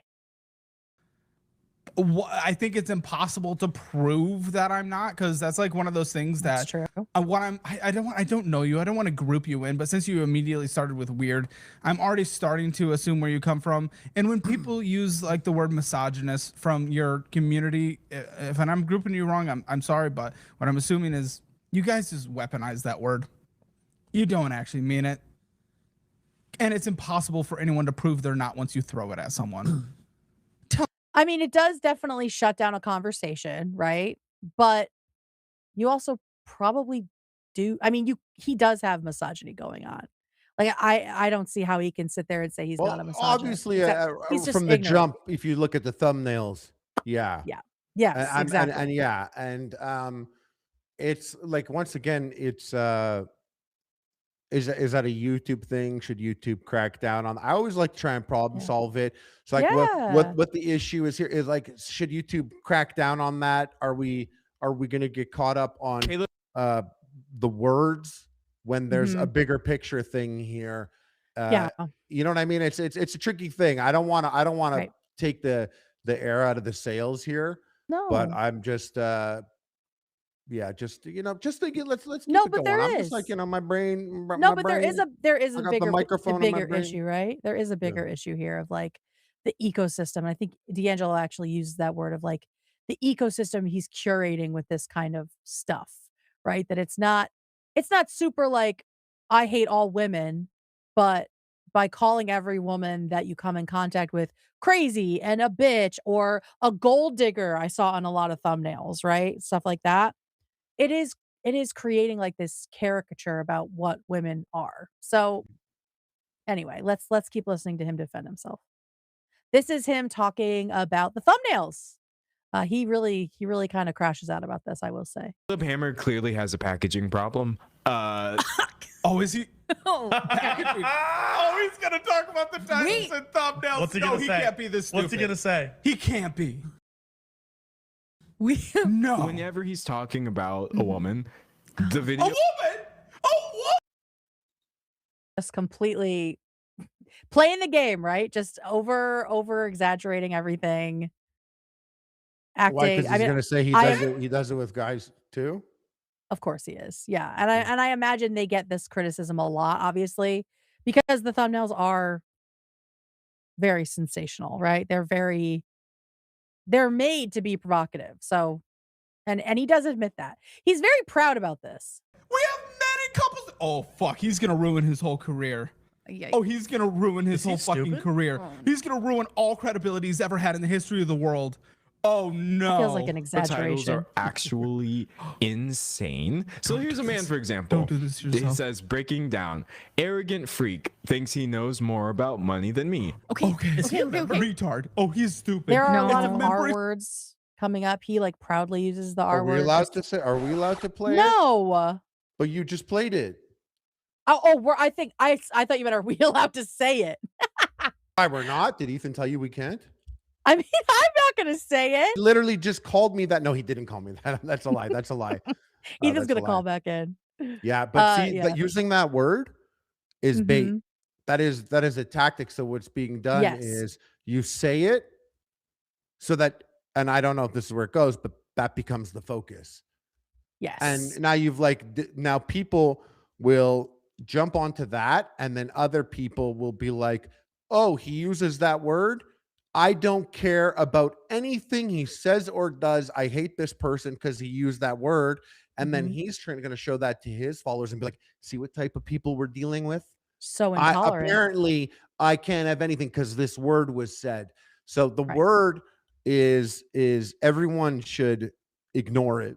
Yeah, I think it's it's like an ignore thing. It's like, and I know some people have lots of feelings about words, and I totally understand that, but it's the first thing to stop a conversation. It's almost a tactic at this point.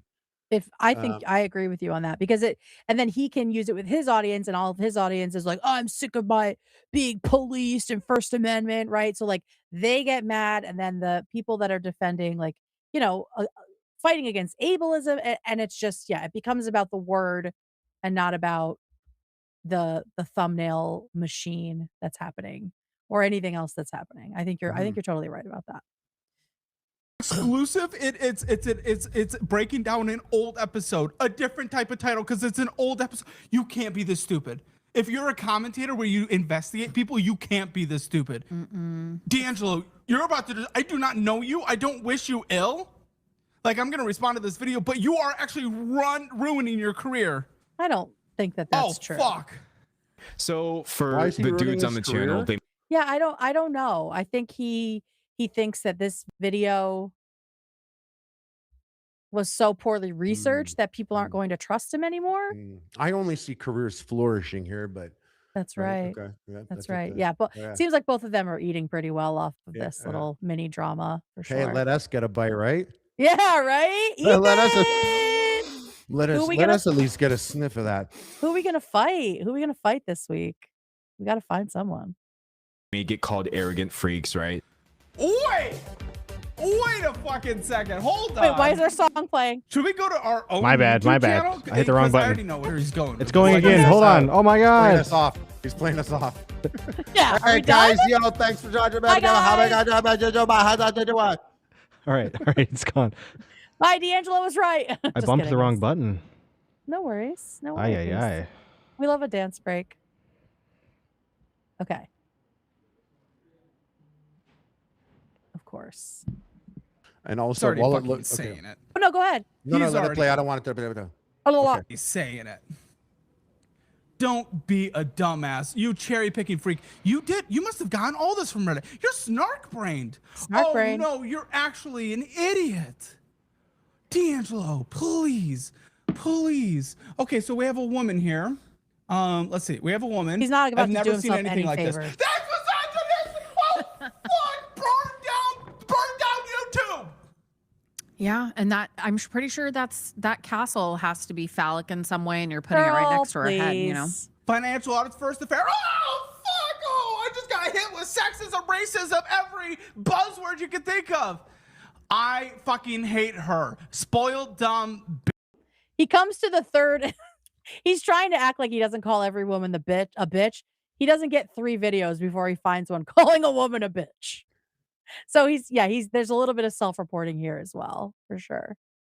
Bitch. Okay, now if you're overly sensitive and you didn't do any research whatsoever, even though you're a commentator, you thought maybe, okay, that might be valid criticism.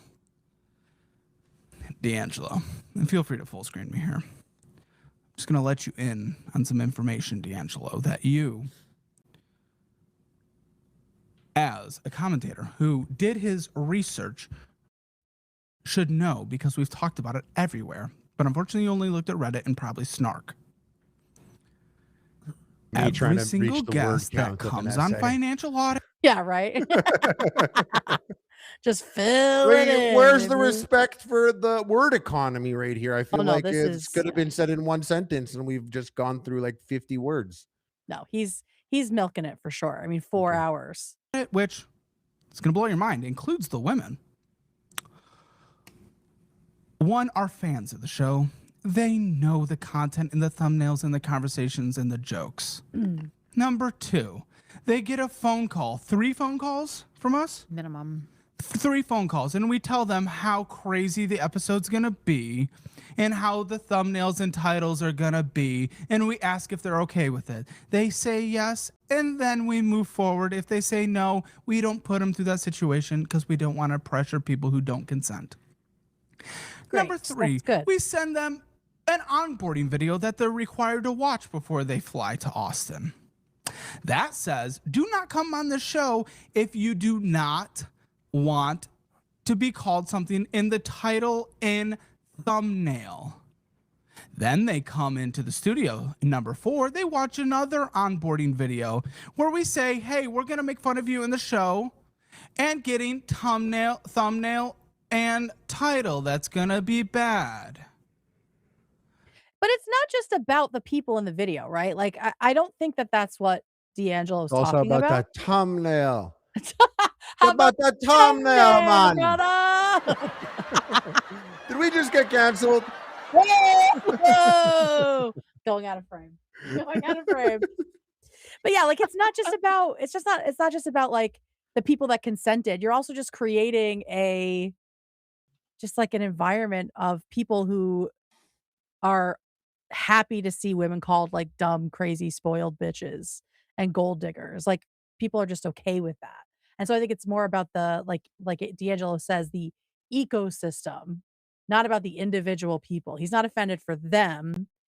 He's concerned about what this is doing to the online environment, essentially. Yes. You know? The environment he's cultivating. Yes, exactly. And like, what is that? What's the long-term effects of that? And then they sit in front of me and I ask them, hey, before we start filming, do I have consent? Just a little bit. To make fun of you and make a thumbnail and call you names and make it goofy and jokey. And then I give them consent to do for me. You talk so slow. They know everything.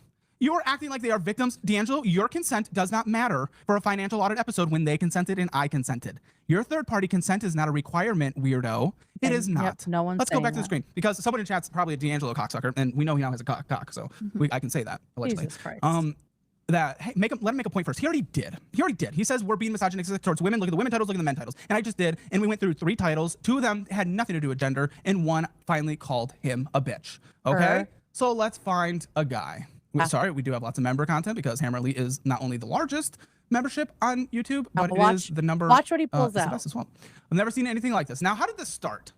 Because it probably started with pathetic cuck, blah, blah, blah, blah, blah, because we call men cucks and simps and failures and, you know, a lot of bad words all the time. It probably didn't perform well, so we did what we call generic. We switched it to a generic title. So here he is admitting that he regularly does worse thumbnails, right? He's saying this probably was a thumbnail where we called this guy a cuck, right? Which, by the way, is rooted in misogyny for anyone who is interested in that. Like, the words cuck and simp, they're implying that you are like subservient to a woman, and that's like the worst thing you could be, right? So again, he's ignorant to that stuff. But to me, the big point here is he's admitting that they do worse thumbnails and then they clean them up. So for him to sit there and be like, oh, there's nothing here, I don't know what you're saying, when that's because you changed them to the generic ones. He's kind of self-reporting here for sure. All right, let's keep going here. Okay, now he says, okay, this is where he talks about calling himself Caleb Springer, which I mean, I'm not familiar with this content, so this is the first time I'm hearing it, but it seems like that is what he calls himself at least.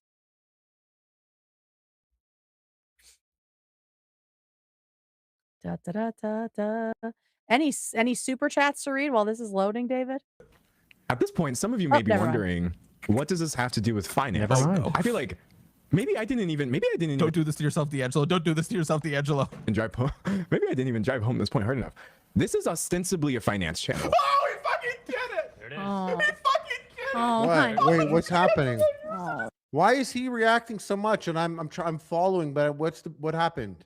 Because he thinks D'Angelo is stupid for making the argument of, oh, I thought this was a finance channel. So now he's going to say it's not really a finance channel while also selling financial courses. Right? We joke about that in 50% of the episodes. Yep. When something crazy happens, I look to the camera and I say, and this is a finance show. This live stream, rewind it. It started with, to confirm this is a finance show, let's jump into the market update. We joke about this shit. Yeah. This is slop drama reality TV. Hold on, wait. So wait. Because I like I said, I get a lot of shorts and clips, which I always found entertaining. And I will say he is an entertaining guy. Yeah. He's making clips, he's farming, he's doing the job. He's doing the thing that you're supposed to do when you play this game. This industry is something to be talked about. But so you have a show, and what's the show called? The actual show? Financial Audit. Financial Audit, and you sell finance courses. And in the show, you say, this is a finance show. Mm-hmm. And you're looking through people's finances. But that's a joke. Apparently, they're just courses. The whole thing's a joke. Are serious? But if we don't know what's the line. That's pretty funny. That Isn't it's like, dude, we joke. You thought it was because it says financial audit, and I'm telling people what to do with their finances. You literally thought this show is a financial. It's a prank, stupid. bro. Fucking it's a fucking prank. Because that's why I feel like a mark. Because I told you, I thought he was a guy. I thought he had the qualifications and whatnot. Well, he doesn't, as we went over, and so I don't know where the line is, where the line of the joke is, but I guess he's legit enough to sell courses, but if he gets criticism, it's just a prank, bro.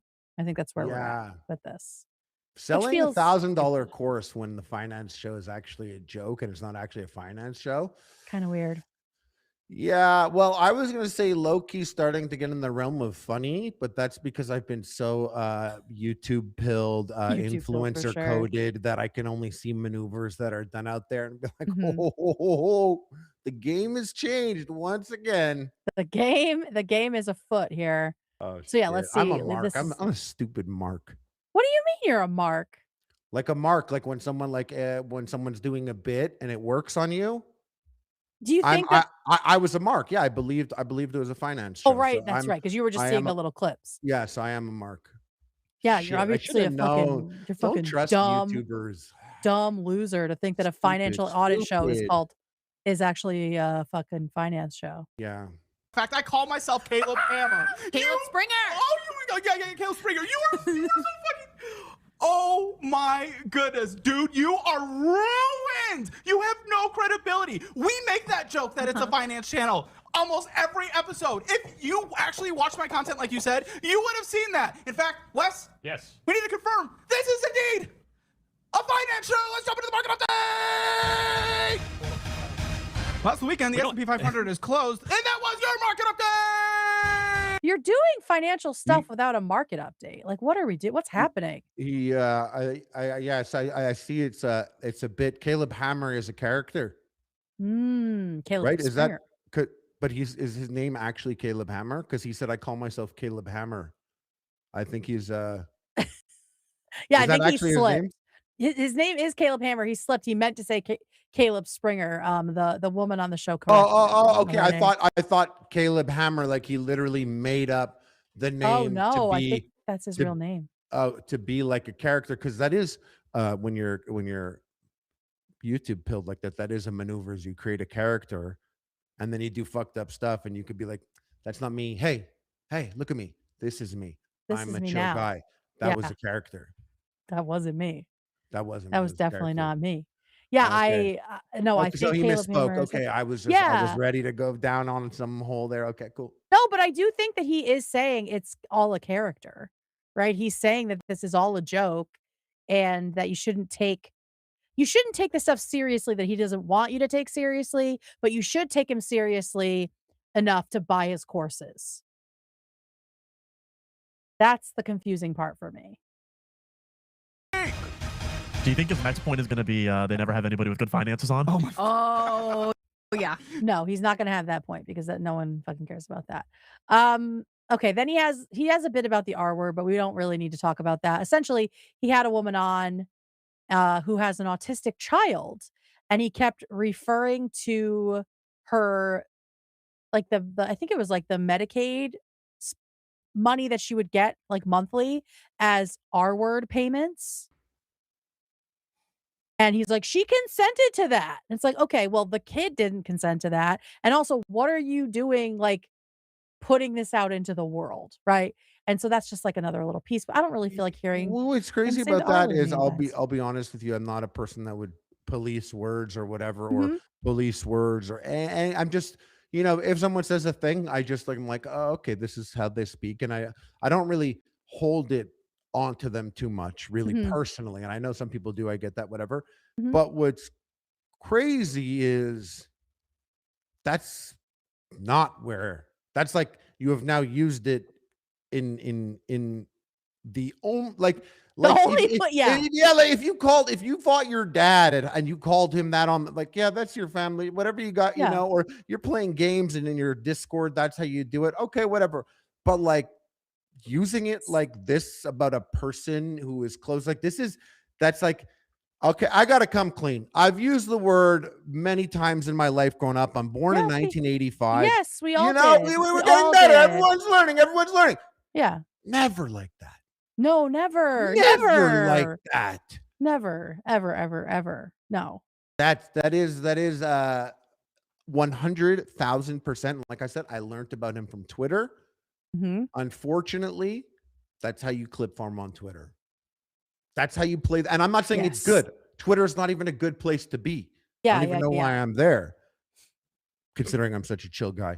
So chill. That's Too chill not for Twitter. that place is like that's how you That's get how you do it. people to share stuff there. Yeah. Don't worry, No, I'm I chill think now. you're right. I think you're right. Nice. We get an iDub shout out here, which is interesting, and I was not expecting that. You think? I know you're probably gonna call me a right-wing weirdo, even though it's not even true. We probably agree on a lot of shit, D'Angelo. I just don't go into that shit. Do you know how many people from Hassan's community, probably from your community, from Papa Guts community, from left-wing and right-wing communities that we have on our show, or that we have fans of the show, just see them post on TikTok, man? It's because they don't take it too seriously. You're a fucking weird virtue signaling weirdo. He probably follows iDubbbz.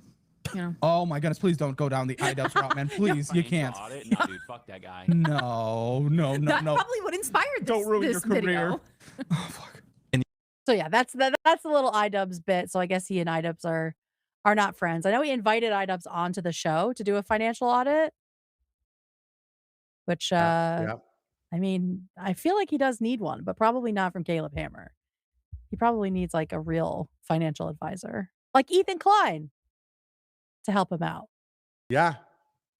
right? Yeah. Oh, Galia sent articles. Okay. Galia sent articles to us that might give us a little more information on what he is claiming. Okay. So here it says this is him signing with CAA, which is one of like the biggest talent agencies. At least in LA, maybe in the world, I'm not sure. But it says he In the is a world. personal in the world. Okay. He says he is a personal finance educator. I guess you don't need to have qualifications. Can I be that? if Yeah, I say right? Like so? maybe that's the loophole for Ethan. You don't call yourself a financial advisor. You call yourself a personal finance educator. Because that's so different. Whatever the I fuck guess that that's means. yeah. We Yeah, should whatever find that out means. what the Like law is.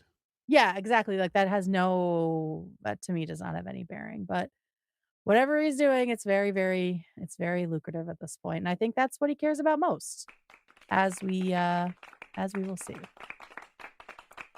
All right, let's see. Oh, here's his reaction to being called racist. I want you to guess what his reaction is to being called racist. Laughs it off.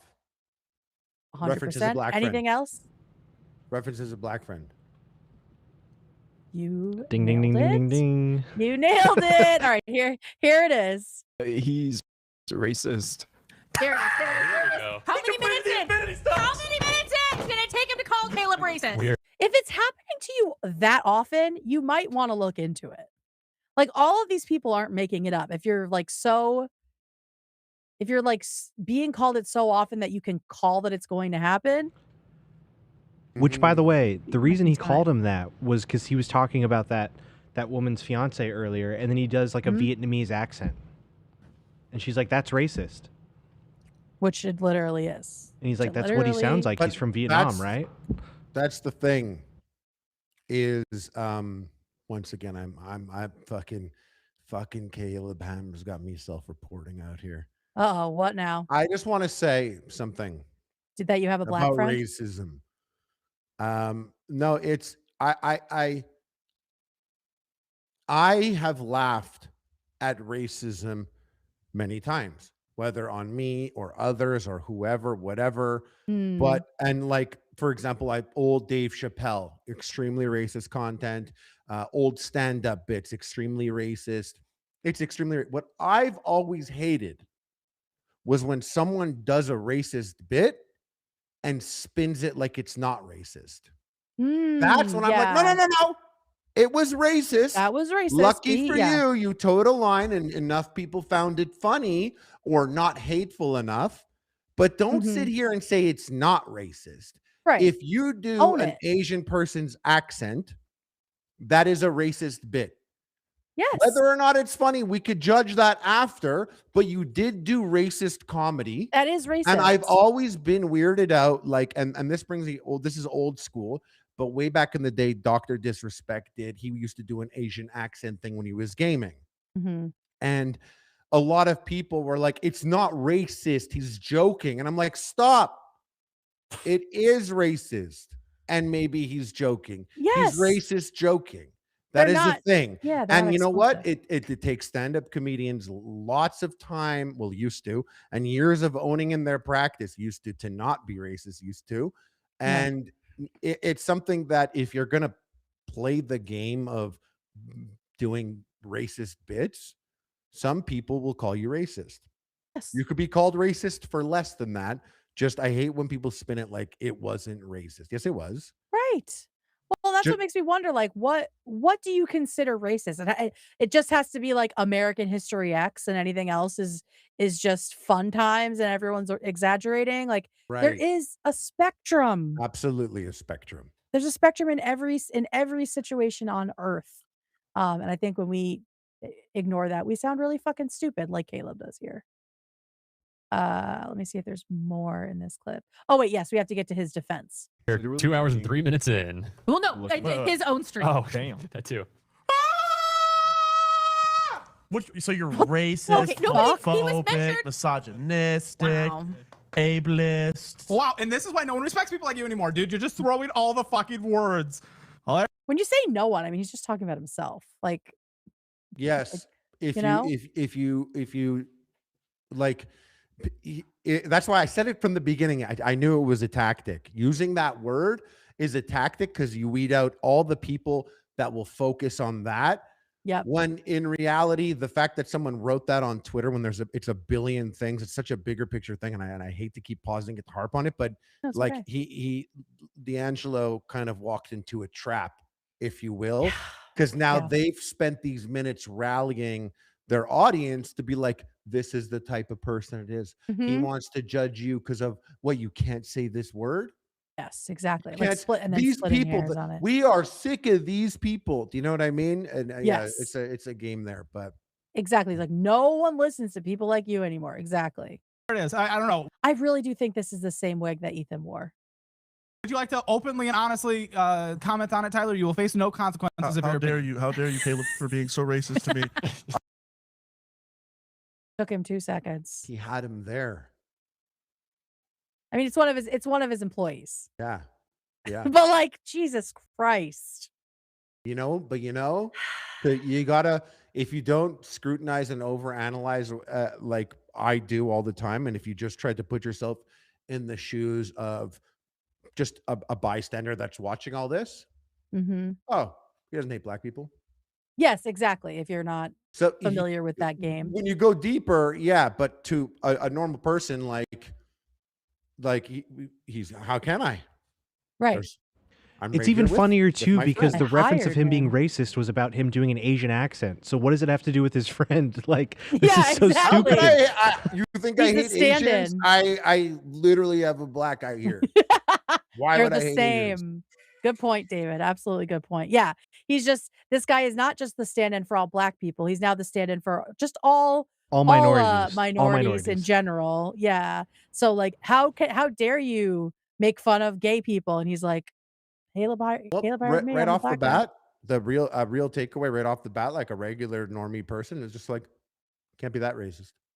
Right, exactly. Because that is one of those things. It's one of those things. Yeah, it's like, oh well, because racism is this very narrow thing where you can't even hire a black person and also be racist and say racist things. Like it's extreme or it's nothing. That's his mind. Exactly. It's like exactly. Also, he has. And they know that's not true. This whole debate and thing that they got going on is because they both speak in extremes. Both of their thumbnails are sensationalist. Both of them are communicating in this is what's everything that's wrong with YouTube. And then it's like these people are trying to control our mouths. It's everything is extreme. Yes. This is like the two ends of comment sections bashing heads, right? And that's I can't believe H3 Productions is racist. Can't fucking believe it. Literally, Caleb Hammer is hiring people of color. Hold on, let me think about everyone. There. You're literally on the call with someone. Oh yeah, that's true.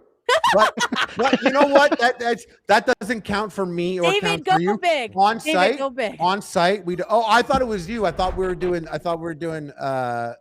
POC representation. Yeah. Yay. But yeah. Nice. Okay, we're good. We're good. We checked it.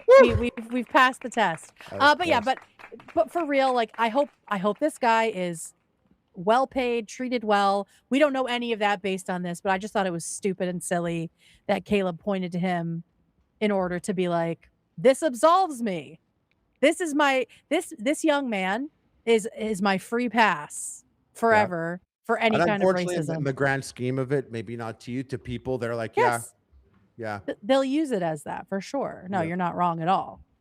So that was just a little dumb moment. He also has a Latino guy sitting next to him giving informed consent, so that also counts too. Oh yeah. Yeah.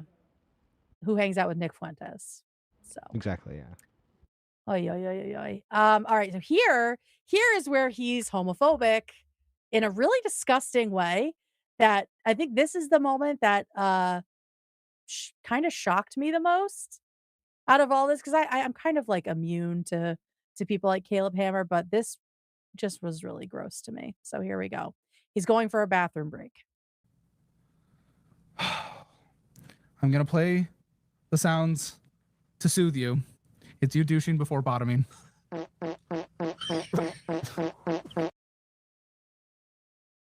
He said about D'Angelo. Yeah.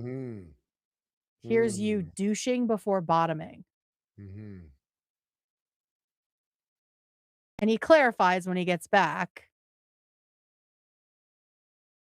Where is it? Oh, there's the guy sitting in. Get to the moment. Here he is coming back. I'll see y'all later. Much love. Oh Lord, he's running. He's running. I'm gone. D'Angelo, I'm kicking a black man out of his chair. Make a 4-hour video on it. Okay. Is he still douching? No.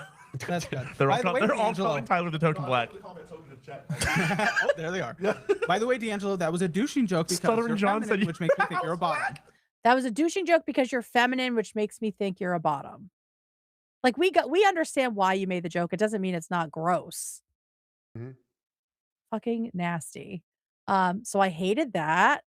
Definitely hated that. I totally understand someone hating that. It wasn't the type of joke that tickled my fancy, but also I feel like it's just like the R word. It's spending a lot of time on, this person doesn't like jokes, apparently. Yeah, Apparently, exactly. if this person has their way, you're not allowed to laugh and make jokes. Exactly. No, totally. Here he is getting really worked up about D'Angelo accusing him of not helping people. This seems to have struck a nerve with Caleb. Get all the way up to 250,000 views because people You're lucky if you think get that there. you're helping people, right? And What? We are. Objectively, we have helped more people than you ever will. We've gotten people out of dangerous situations. We've put roofs over the head. We get people food. We get people resources. We get people certifications. We have done more than you will ever do mental health help. We have done more than you've ever done in your entire life. People make changes and improve their life because of our show. Our show is stupid. It is goony. It is fucking Springer.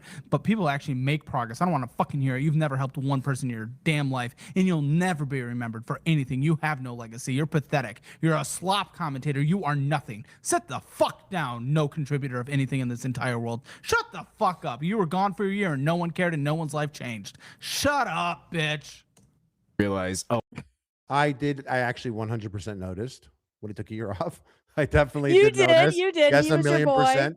Yeah, That's right. yeah. Yep. It's not the only People time did miss him. he took time off. I think he was taking off time a couple times, Mhm. and I did notice.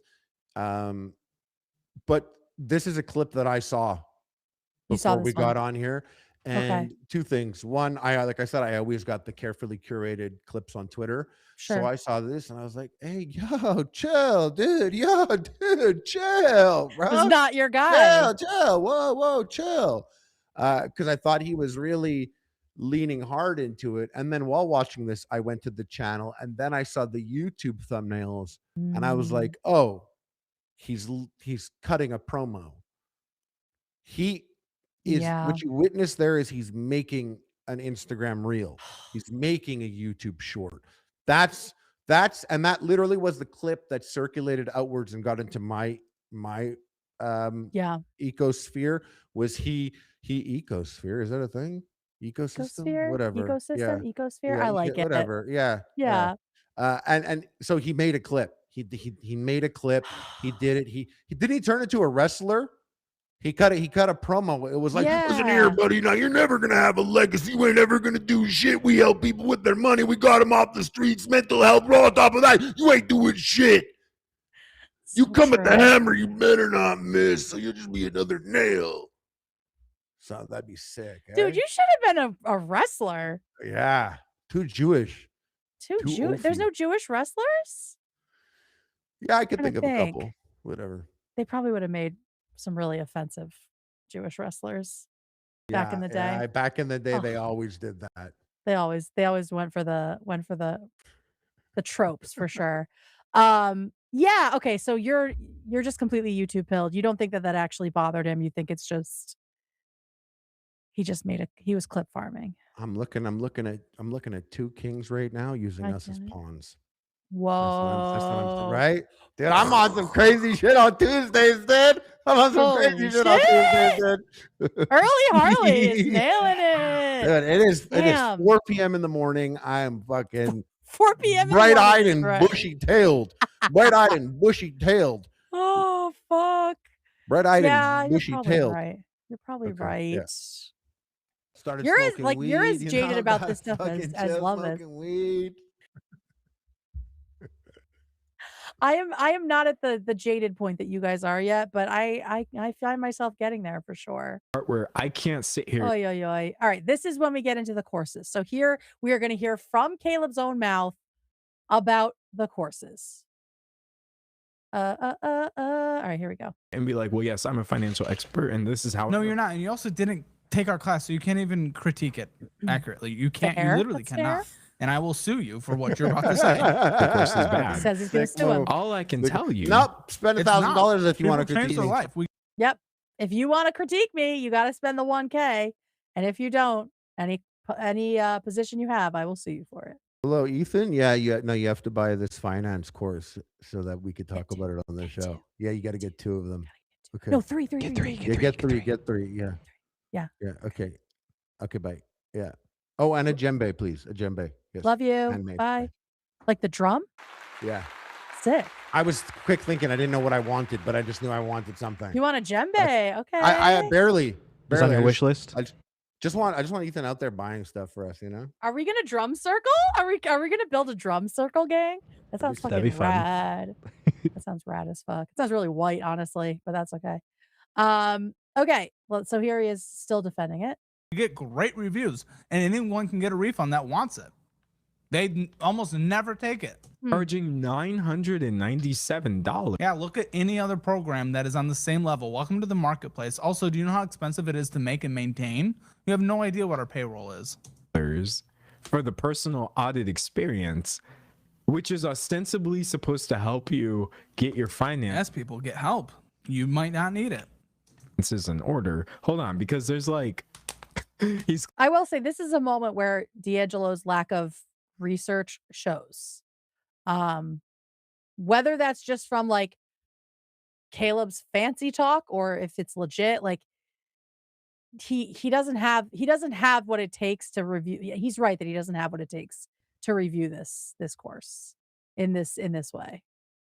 Claiming that this is actually a $7,000 offer, which he has marked down 86%. I think that was just the calculation based on time and the value we get doing something else instead of having that call.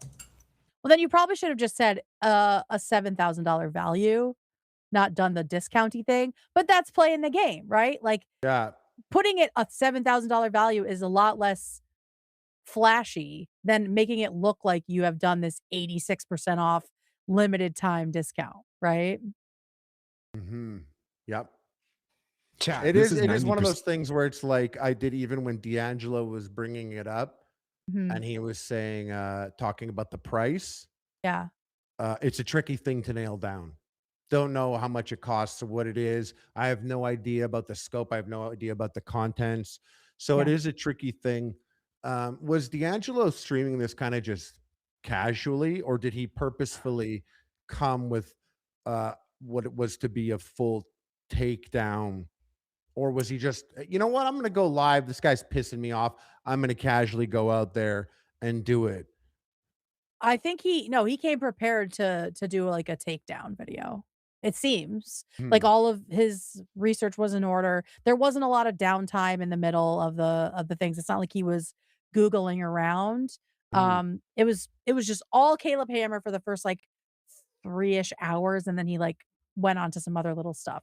So no, I think this was the crux of his whole stream. And again, I'm not sure what prompted it, right? Like, I don't know why he chose to go in on Caleb at this time, but Probably just went on YouTube and saw the thumbnails a couple times on his For You page and was like, I should say something. Yeah.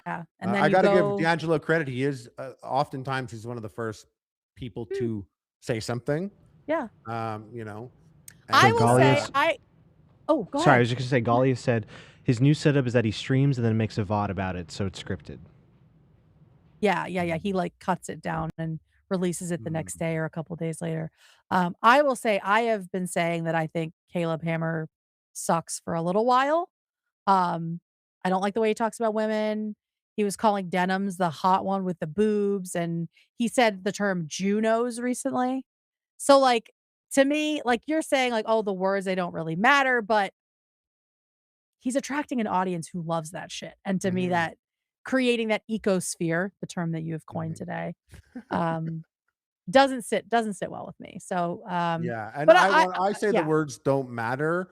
I don't know if I exactly said that, but like it is, I understand why people like if I were to go and have a conversation and drop R word in the middle of it, I can't be surprised if I am judged, whether out loud or silently, by the people here. It is something. If someone went and like, just casually dropped certain slurs or whatever in conversation, I'm not like, whoa, hey, buddy. In my head, if it's like they're talking to me, I'm just in my head, I'm like, oh, weird. Interesting. This is okay. This is a person that would, and then if they're like, oh yeah, this guy, he's going to come, he's going to write your book with you. Let me just make something up for a second. Yeah. Oh yeah. I don't know. He said like 4 slurs with people he didn't even know at that event there. Yeah. Yeah. So Yeah, it like is gives you it's a, information about yeah. them, right? That makes sense. That makes sense. All right, yeah. So yeah, I think at this point, D'Angelo's a little bit in over his head. And off. You're getting you only have to pay 10% of the actual value. Has this man never seen the sales page? I can't sit here and call this a scam. You should, so I can sue you. Sit here and say, this is predatory. This is predatory. Okay, there you go. Lawsuit number 3. Keep it going. Can't wait to have all your money. If there's That any. that you can't. Right. That's he's like talking about you. Yeah. He's just talking, sharing his opinion. No. You know what I mean? No, it's not. It's not suable at all. He like especially said it's not a scam, it's predatory, right? I think you can say that. And it's also, yeah. And he said know, it's scummy. defamation's It's very not hard for- scammy. It's scummy. It's skimmy, it's scummy. Exactly. And I guess he's in other lawsuits.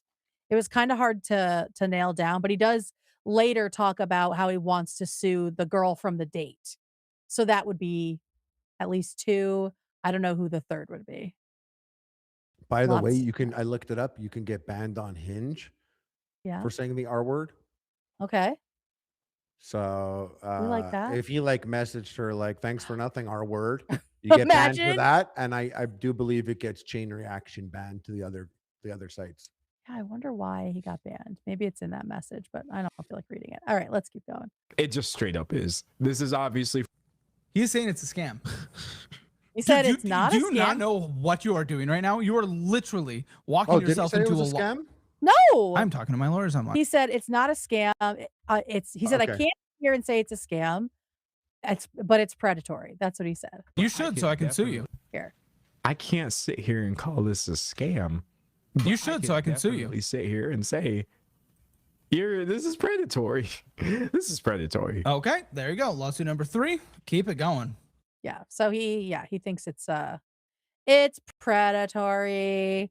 And then we get into the allegations from the date, which aren't really allegations. It's just, like it seems like it was a weird situation, and there are 2 sides to it, which I normally would not say, but her posting it on Snark does not give me much hope that she's doing this in good faith. Yeah, but We'll also see. some normal people don't know what snark is. That's true. She That's true. did basic normal research, perhaps. Let me just make up Mhm. the things that this person I don't know did.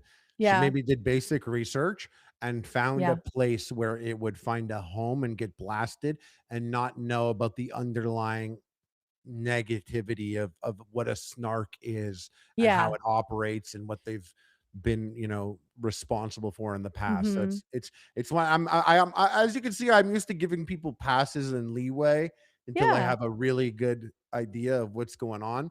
I'm not I don't think that that's I don't think that that's a bad thing to give people leeway. I definitely do it less than you. I definitely am very judgmental and Yeah, just you cut you people. fucking hate Caleb. Fucking hate him. No. I have just been okay, I know who you are. I know what you're about. I'm not interested in you. Your content is not for me. And that is where I come from on it.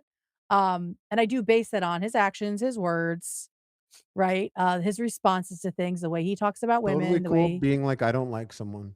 Real What'd you quick. say? It's totally cool being like I have the information. Yeah, I like don't someone. like him. Yes. Yes, Real quick, David. guys. So sorry to interrupt. Yeah. Ilona No, Jadui please. sent 50 gifties. Shout out. Wait, you didn't do your thingy. Oh, I'm sorry. I'm Thank sorry. you. I'm sorry. God. Excuse me. Ilona Thank you. Jadui sent 50 gifties. Shout out. Hey! Thank you you, so Ilona. much. Gifty. Thank you. Yeah. Anything else while we're here? Is that it? Oh, there is a That's couple. Let me sweet. go back.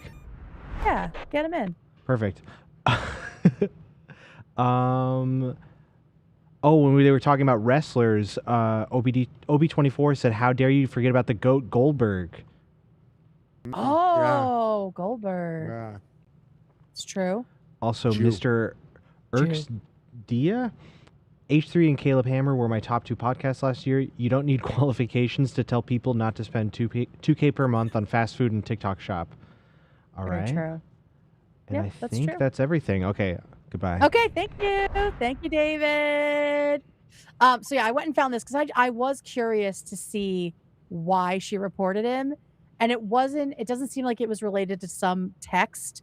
It was her story. So what happened on the date, she told the people at Hinge, and they found it significant enough to ban him. But like people have said, he was unbanned within a week. So do with that what you will. Okay. This is the next. Oh, this is the allegations bit. So he's gonna talk about all of this. So now we have like the full context. The reason that so many people get away with allegations like this, or why Allegations? She didn't even allege I did anything bad. She alleged that it was like fucking awkward, dude, and that I wanted to fuck her. That was it. Allegations? What are you talking about? This is why we do not listen to people like this anymore. They think everything is fucking rape. coming forward is so awful in the first. Nobody said that. Nobody said that at all, right? This is again. He uses the long R and the short R. Long R and That's short right. R word and the long R word. He does them both. He does them both, and it's just See, like he with the uses racism short thing. R. He uses long R. No way he uses hard R. Hard R. Right? No way, right? I bet he has. I mean, he says at another point that he's like, I have never used the N-word. Not ever, ever, ever. I'm like, oh yeah, I never played Xbox in 2004. Come on. I feel like I don't believe him at all. Especially with this like very edgy thing he's doing. Right? Yeah. It just but it doesn't- is I funny don't to be know. like, I bet he says the N-word. Yeah. I bet. He looks like a guy who would. Looks like a Well, guy that's who not would. fair. I might look like a guy who does. No. Yeah. Do you see when I had like my head shaved on the sides, I had a big mustache? That Totally then looked you like the type then of you guy did. would. Yeah, that definitely. Now, not so much, I would say. Not so much. But you're on thin ice. Place. You can say things like this on a massive podcast and get hundreds of thousands, if not millions of likes, and get it turned into TikTok energy, and that becomes a dominant narrative. And then your side of the story is just like a Reddit post in the dark. And then, dude, she over sensationalized the fucking awkward date, just like your fucking entire videos about. Fortunately, that's what's going on here. So the person who he was talking about here came forward. Definitely wasn't like a Reddit post in the dark. It has like almost 1,000 upvotes, and it's on a very active snark subreddit for whatever that's worth. I mean, she definitely got some traction there to the point that he responded to it, right? So I don't know about that, D'Angelo. Came forward. That's why I talked about came forward. What does this come forward? She said Caleb wanted to fuck me. Ah! Lindsay, I'm sorry for every man that made a move on you. Thank you. I'm sorry that you got raped 50,000. Jesus Christ. So yeah, he does this whole shtick of like, oh, every time a guy talks to someone, they're R-wording you. And it's like, nobody was saying that. Like, that's just such a straw man argument. But also to what you were saying before, Harley, like the language is extreme on both sides, right? Like talking about this as allegations, talking about it as like coming forward. I can see why Caleb is defensive if he wasn't actually being predatory and just being awkward on that date. I can see that. No. Feels like it does. If it's all about the leg thing, it doesn't feel like there's really a ton to go on. So times in your life. Let's see. What, Brandon? How many rapes did you do today when you approached a woman? Jesus Christ, we're gonna fast forward through that. Farming. For any reputable Farming like tactics. information. What'd you say? Farming tactics? Farming tactics, yeah. He's a farmer for sure. Big time farmer. And she said, Caleb's couch was wet when we got there. It was sticky. That must be where he massages all the women. Retard. The clean. Jesus Christ. Okay. Farming. So we're not farming. Short R, long R. Yeah, He's clip exactly. farming. Oh my God. So yeah, he's clearly clip farming and not actually all that mad. Um, and I will say, like, Caleb mentions this part here about the fact that she's quote unquote coming forward on a snark subreddit. But like you said, maybe she didn't know how bad it was. I don't know. Yeah, I don't know anything about her, so I mean, it's called, you know. yeah, it's called Creepy Caleb Hammer. I mean, she can't think it's a. But like the idea of what a snark is she might be there and be like, oh my God, other people felt the same way.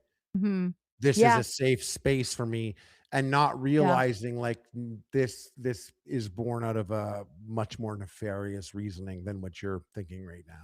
Yeah. You know, might be. But then again, I don't know this person.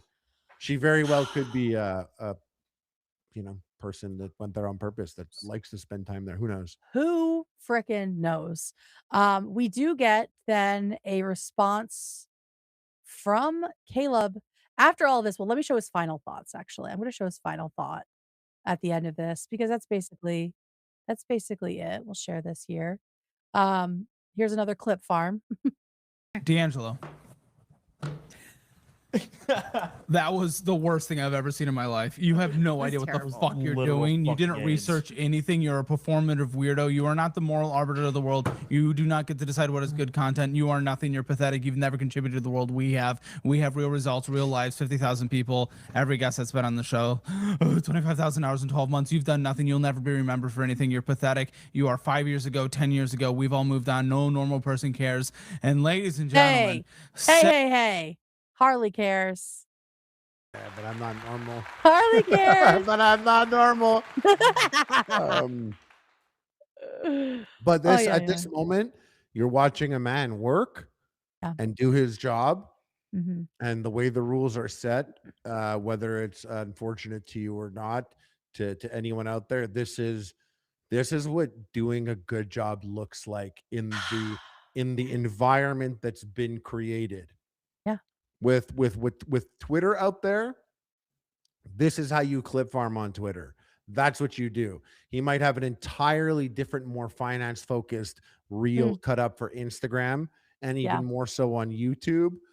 But does he always go live anyways, or did he call those two up and he's like, we've been attacked, DEFCON 3, link up, we're going live, we're gonna go live? Or was he already going live and he's like, damn, we were gonna talk about Epstein for 4 hours, let's do this instead? He does lives. I don't know if this one was scheduled, but his whole channel, Caleb Hammer Live, is a more like free form format like this. So I don't know. I mean, he did this the same day. He did this the same day. Yeah, I was gonna point out he is hyper aware of optics. Caleb, clearly. So what I could say is, since we're going to be YouTube brained and hyper focused on optics, whatever, he should be expected to come off as unhinged because D'Angelo is a particularly chill guy, like probably even chiller than Epstein. And so he's a very chill guy. You're gonna look like you're crashing out. You can never look like you're crashing out. Yeah, God forbid. That's bad. Crash out's bad. Yeah. You can't have anyone be able to say that. You can't have anyone be able to put explodes in their title of their video because you freaked out, you know? So optically, this is a maneuver done here that's interesting to me because it's like you're going to go yelling and raise your voice at a guy who I've never seen even raise his voice before in any video. It's going to come off a particular way. It's interesting. By the way, it's just interesting. I'm pointing it out. That's all. Yeah. Avery said right at 2 hours and 53 seconds, he actually calls his black friend and they talk on the phone about him not being racist, apparently. In this video? I believe so, yes. Oh my God. 2 hours and 53 seconds. 53 minutes? Jarvis, pull up 53 seconds. So 2 hours and 53 seconds. Oh, 2 hours. Oh God, sorry. I got it. 2 hours, 53 seconds. Jarvis, pull that up. Enhance that image. 2 hours, 53. Oh yeah, he We're is on the clip phone. at 1.25 speed. Oh my God. Shoot on Caleb Hammer's lips. Which, by the way, I will say. This is so embarrassing, Caleb. Thank you, Avery. Wavery. Thank you. There we go. Come on. You can do it. Come on, YouTube. Oh my God. Ethan's got to buy you a new YouTube. He's got to buy me a new YouTube. He's got to buy you a new YouTube. Call him up. Ah! Okay. What'd you do? Did you just spill beverage on your new laptop? All right, it's on. A man that I am probably the most racist man out there. Which he is lighter than you, Robert. Which, by the way, I will say, if anyone is willing to call me on my shit because he knows, like, it's like. Wait, they're already talking about skin tone, referring to this guy as lighter than someone else. Like, this is just.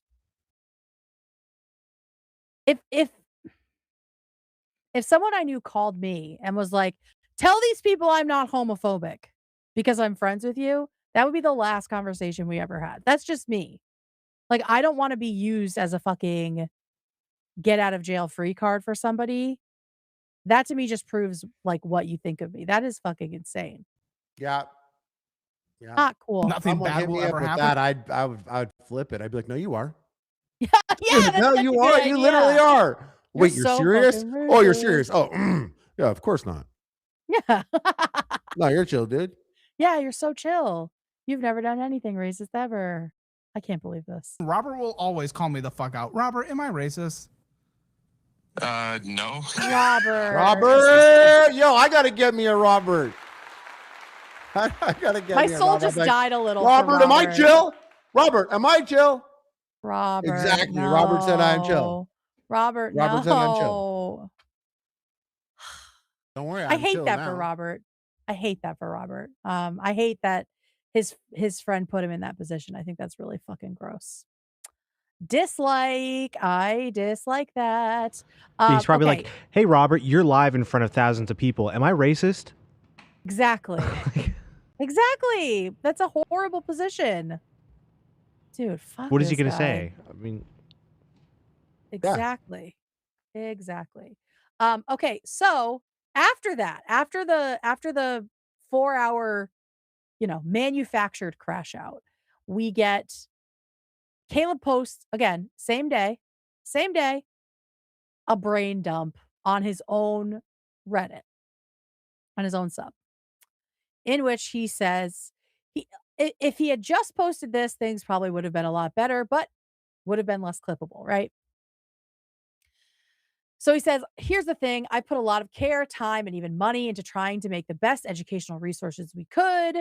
And that's why less than 2% of those who purchase our products request a refund, even though we give full refunds, no questions asked. It's also why the average FA guest has paid off $25,000 of bad debt in 12 months. That's very impressive if it's true. I take their experience, privacy, and results incredibly seriously. So when someone says I don't care about our guests or treat them poorly or our products are a scam, I get worked up. Maybe a bit too worked up, but you know me at this point, LOL, that's who I am. So he thinks that he crashed out to some degree. I love every guest we've had. Okay, maybe not so much. A couple, maybe not so much. So when I'm told I'm sexist, racist, transphobic, or homophobic to them or in general, I take that very personally. I love every single guest that has come on. Okay, then you literally said that wasn't true. Yes, we make over-the-top titles and thumbnails that leans into crude humor and roast the fuck out of people and say bad words. But not only do we get consent, they literally ask for it.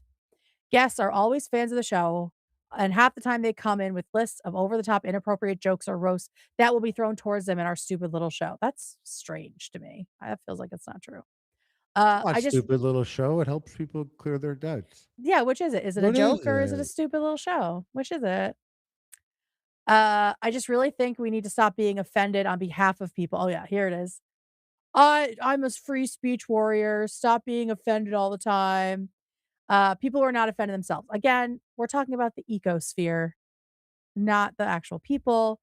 We make our show with no ill intentions, and we probably have more onboarding and better onboarding than any reality TV show has ever been made. And if that wasn't the case, we wouldn't be getting 2 past guests to show up every single week for our Hammer Elite show, there's the plug, audit update. So yes, I get upset when I hear these things. They're very hurtful. It takes what me and my team spend our entire lives doing and whittles it down to Caleb bad, racist, scammer, creepy, weird, sexist. You get the picture. You're not just hurting me, but you're hurting my entire team and every guest who has signed up to be on the show. A phrase that needs to be repeated more often. This content is not for you, and that's okay. I love you all so much. Thank you for being along for the ride. Thoughts? Smart. Mm-hmm. Smart, calculated, influencer coded, YouTube pilled. Well, YouTube pilled for sure. Did a couple things. One, we help people. So this show is real. Okay. Two, this show's a joke. So don't even bother us about it. Three, you're not fucking up my money. You're fucking up hardworking people like my friend over there and Robert. You're fucking up their lives too. Yep. People ask for what we give them. They love it. I love them. We love each other. We're all in love. You don't know. You're fucking up. Yep. And what was the last one? Well, then he moved it and it went. I'm sorry. Oh yeah, racist, sexist.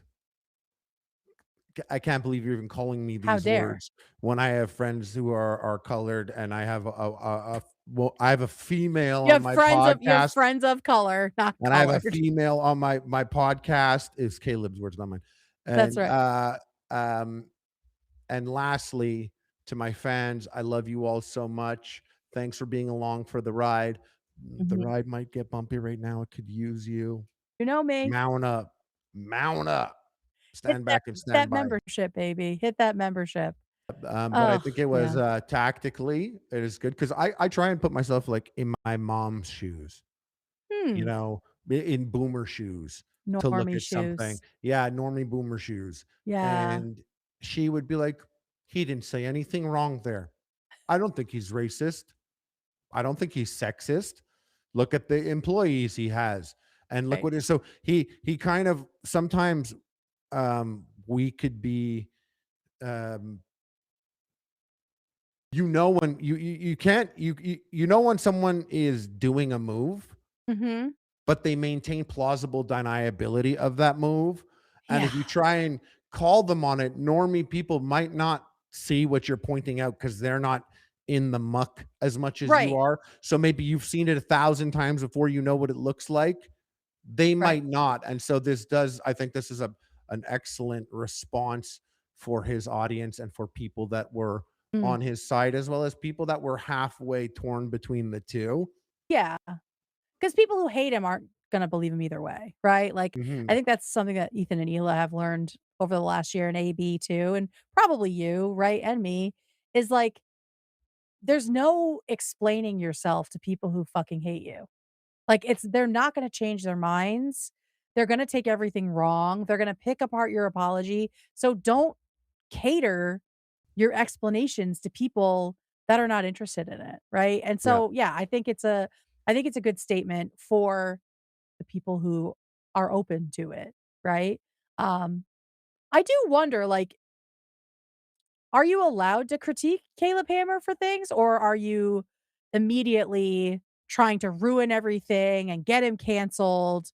Like, is there something that D'Angelo could have done that would have made Caleb take his criticism seriously?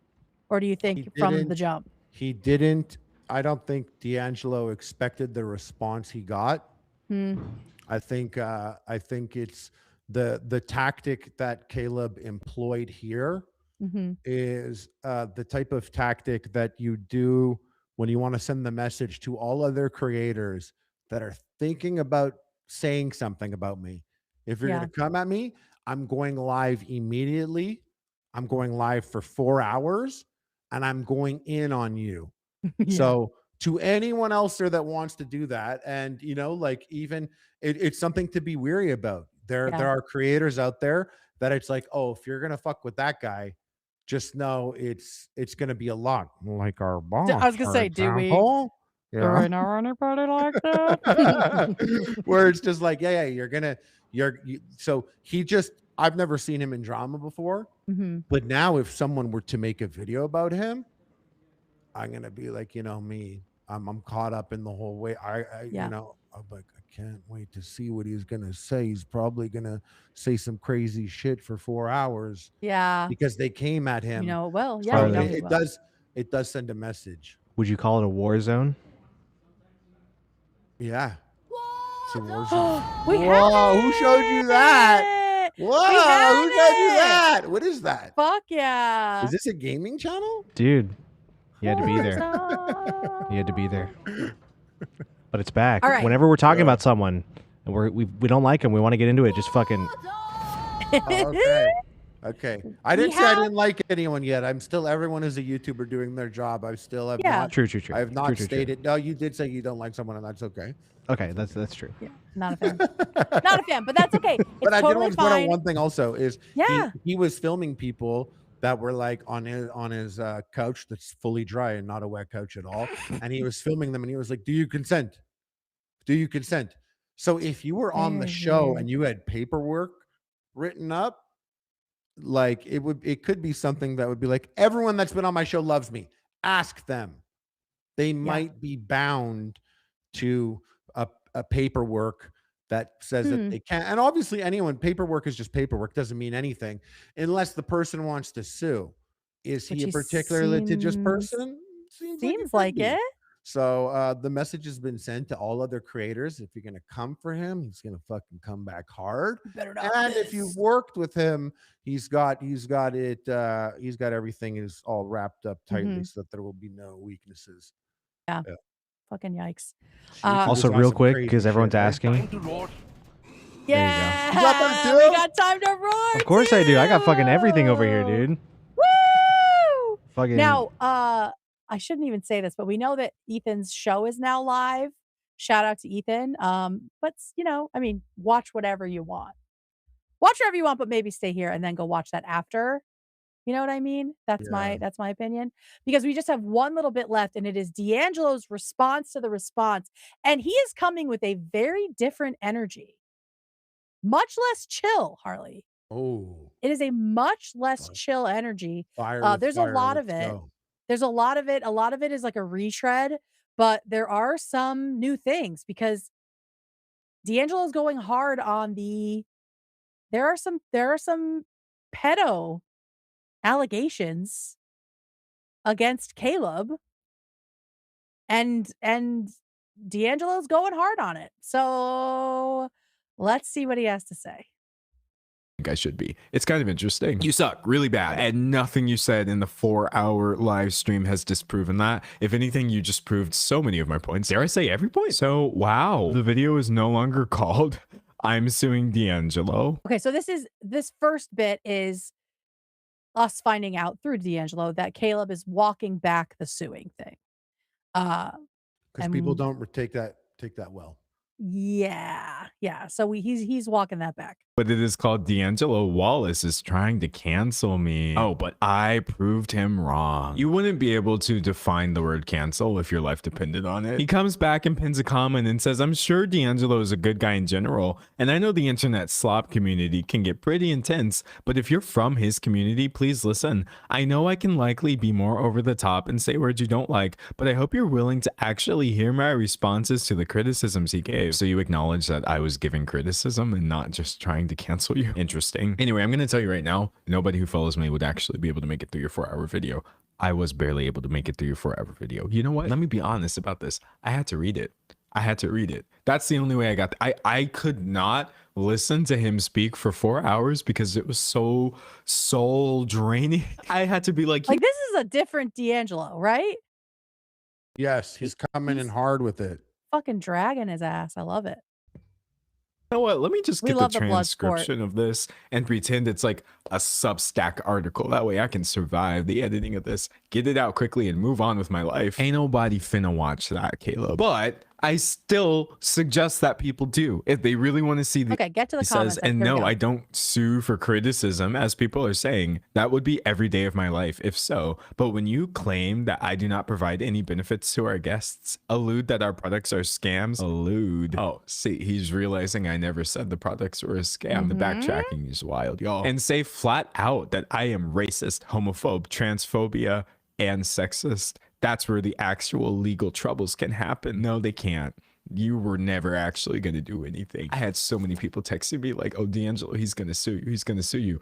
I think it's premature to be this like arrogant about not being sued, given the second piece of this situation. But we'll get to that. I went to sleep. I was like, he's not going to do anything. Not even because I know too much about legal whatever mumbo jumbo.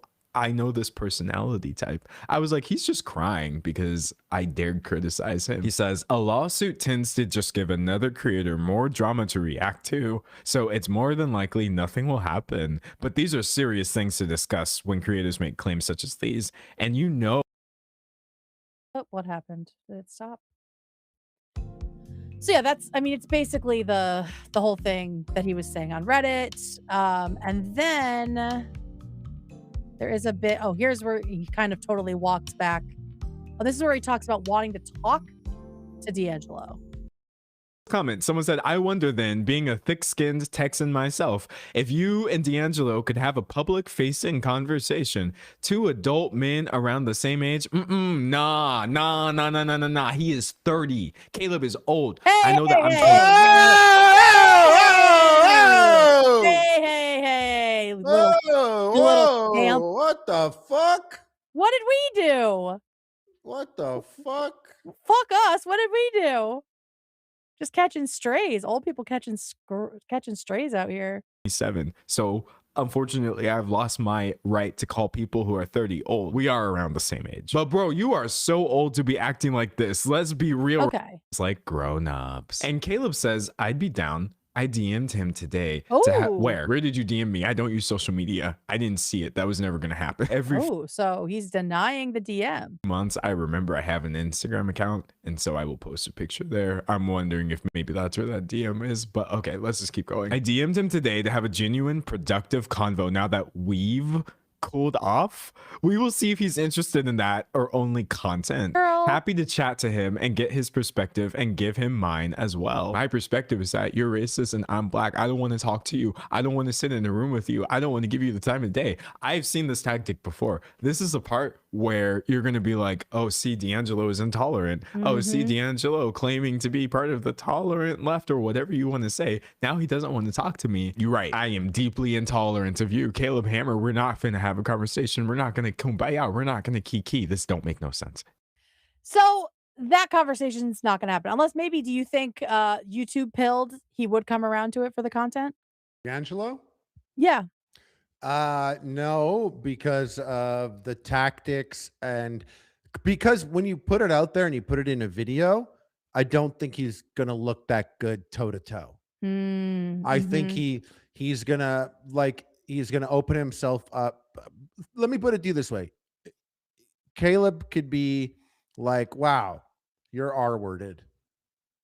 And then he could be completely offended, which he has the right to be and is totally understandable. Yeah.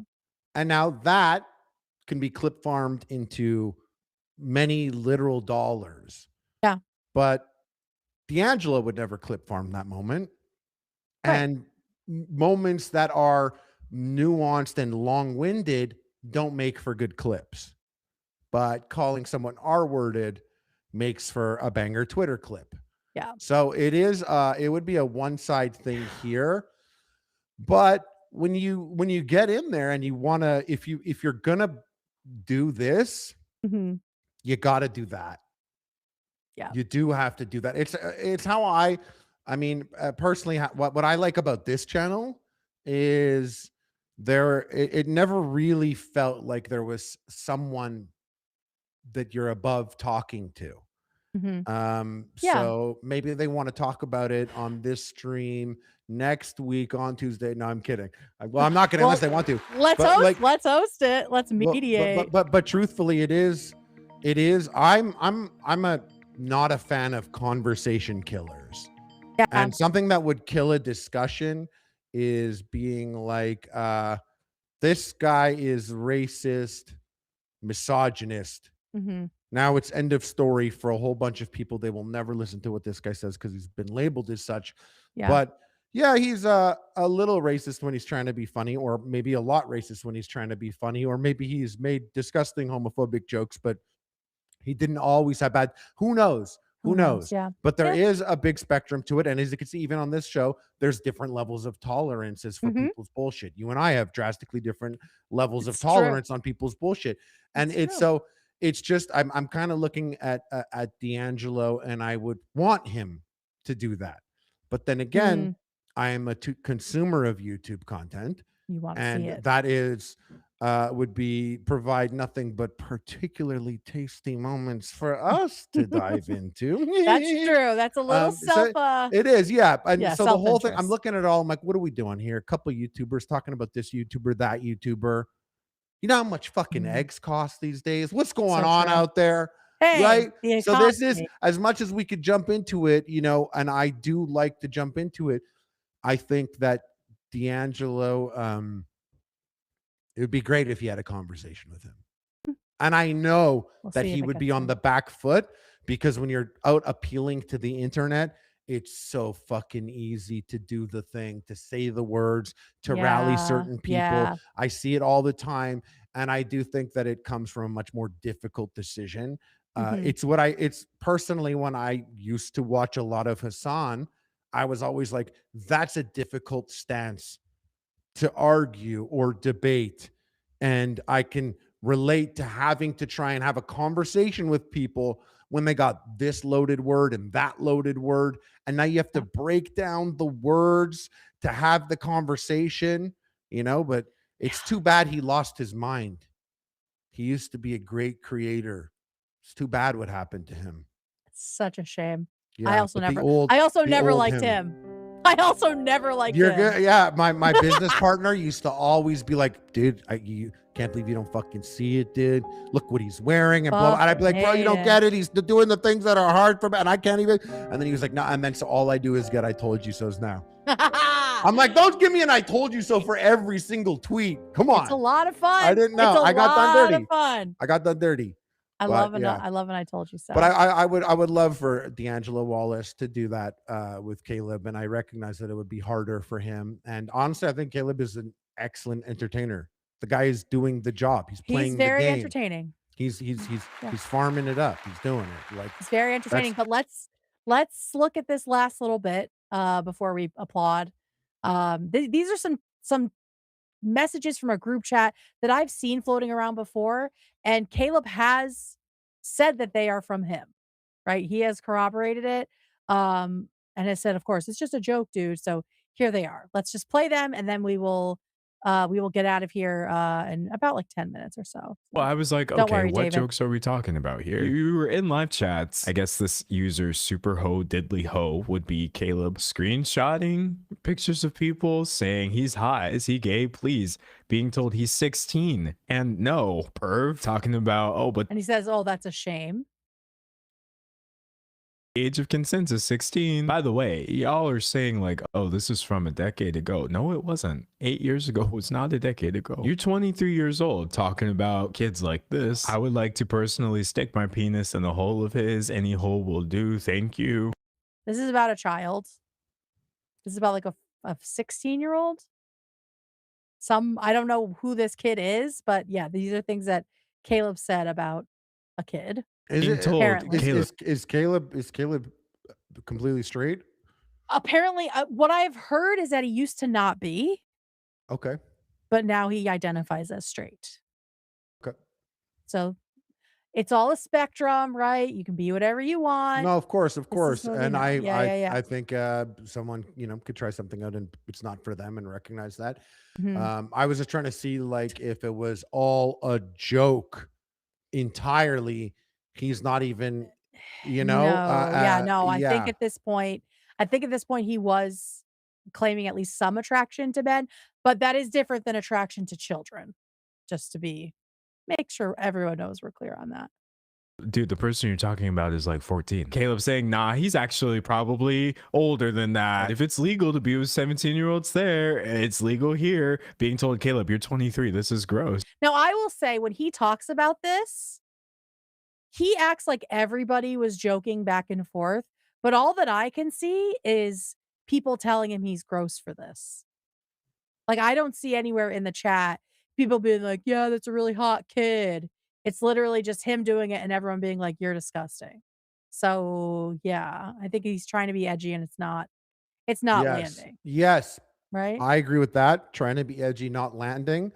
Yeah. I don't know if this is like put him on a list, put him on a sex offenders No, list, but it is just yeah. But like I've seen, it's hard for you to imagine because you know, we're super hilarious, but some people joke in really extreme ways. Yes. I don't want to sit here and make excuses for every slur or joke about that. But something about, where are these messages from? It's some sort of a group chat. I'm not entirely sure. And that's all of it that we'll show. We can close out of that, David. But that's the stuff that D'Angelo ends his video on, is talking about that stuff. Shout out to that group chat. Hey David, can we put up a poll as we're rounding this out? Now that we have all of the information, essentially, let's do a who's the asshole poll, and we'll weigh in ourselves. Okay. Who's the asshole? Is it Caleb? Is it D'Angelo? Is it neither, or is it both? Okay. Let me get that set up. That should get us. No one should call that a bad poll, but we'll see. Oh, someone said, Harley, écoutez-moi. What do they want to say to you? You speak French? Bah oui. Damn. Whoa. I do speak French. Fully? Oui. Je travaillais dans une école française. Oh shit! Wow! I didn't. That's crazy. Yeah, brother. I speak mad French, yo. I speak mad French. We got to do a whole episode in French. I think that'd be really funny. That's crazy. I didn't expect that. Oh, good poll. We're seeing good poll. Great poll. Still better polls than Dan could ever do. Oh, shit. Sorry, Dan. Sorry for the strays. Dan is the one setting up the poll, so don't give me any credit. Dan. Sorry, Dan. Oh my God. All right, there it Poll is. is All right, up. I'm gonna weigh in here. I'm kind of surprising myself with this answer, but yeah. Yeah? The votes are coming in fast and furious. Hey, can we put the poll on the screen? Is that possible? That I don't know. Okay, never mind. Never mind. Shh. It's fine. Why would you do that to him? Do we have any soupy chats? Well, poll. Bad poll. Poll sondage. Good poll. How could it be a bad poll? Oh, people just say bad poll because it's They a just thing? do it. Yeah, they just do it. Yeah. Caleb is in the lead, 44%. He's Dan the says asshole. it's a bad poll. Shut up, Dan! Over 1,000 votes. Caleb is the leader, but he doesn't have the majority. He has plurality. Bad poll, bad poll. The question is, who is the asshole? Oh, we didn't put a title in. No, it is we didn't bad put a title. poll. It is about. Yeah, we can do it again. We can do it again. No, it's okay. It's fine. It's fine. Okay, They know never what mind. It is. It's fine. It's fine. They know what it's about. Oh, God Dan, damn it. Dan ended it. God damn it. Everyone stay in line. Stay in line. Stay in line. Who is the asshole is going to be the question. To be fair, Which is going to be written. I told Dan to put the title. Wow. He sabotaged us. He sabotaged us.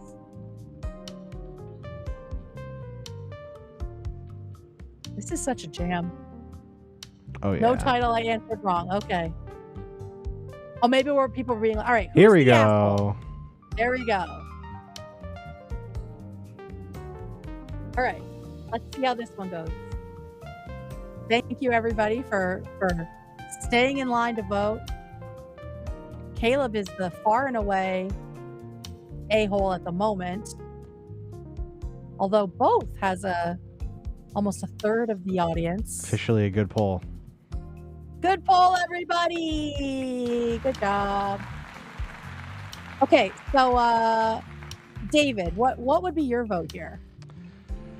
So I was between both and Caleb. I ended up choosing Caleb just because of his overall rhetoric, the way he talks, the way he is as a person. I do agree with some of the criticisms of D'Angelo, lack of research in parts, but overall I think Caleb is the bigger asshole here. If you had to choose, yeah. If I had to choose. That makes The sense. 2% saying neither is kind of wild. And no one's an asshole? That's interesting. All right, Harley, what about you? We're gonna, or is it wrapped up, the poll? No, it's up right now. Oh, you you can still don't want vote. to influence? Yeah, I didn't want to influence. No, you can influence. We're gonna wrap up in a moment. So you go then. You go. Okay, I surprised myself and I said both.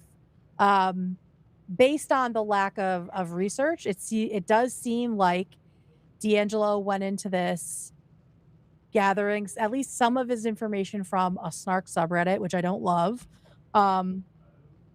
He went hard on the courses, even though he didn't really have the full information. It was all just kind of like surface level, right?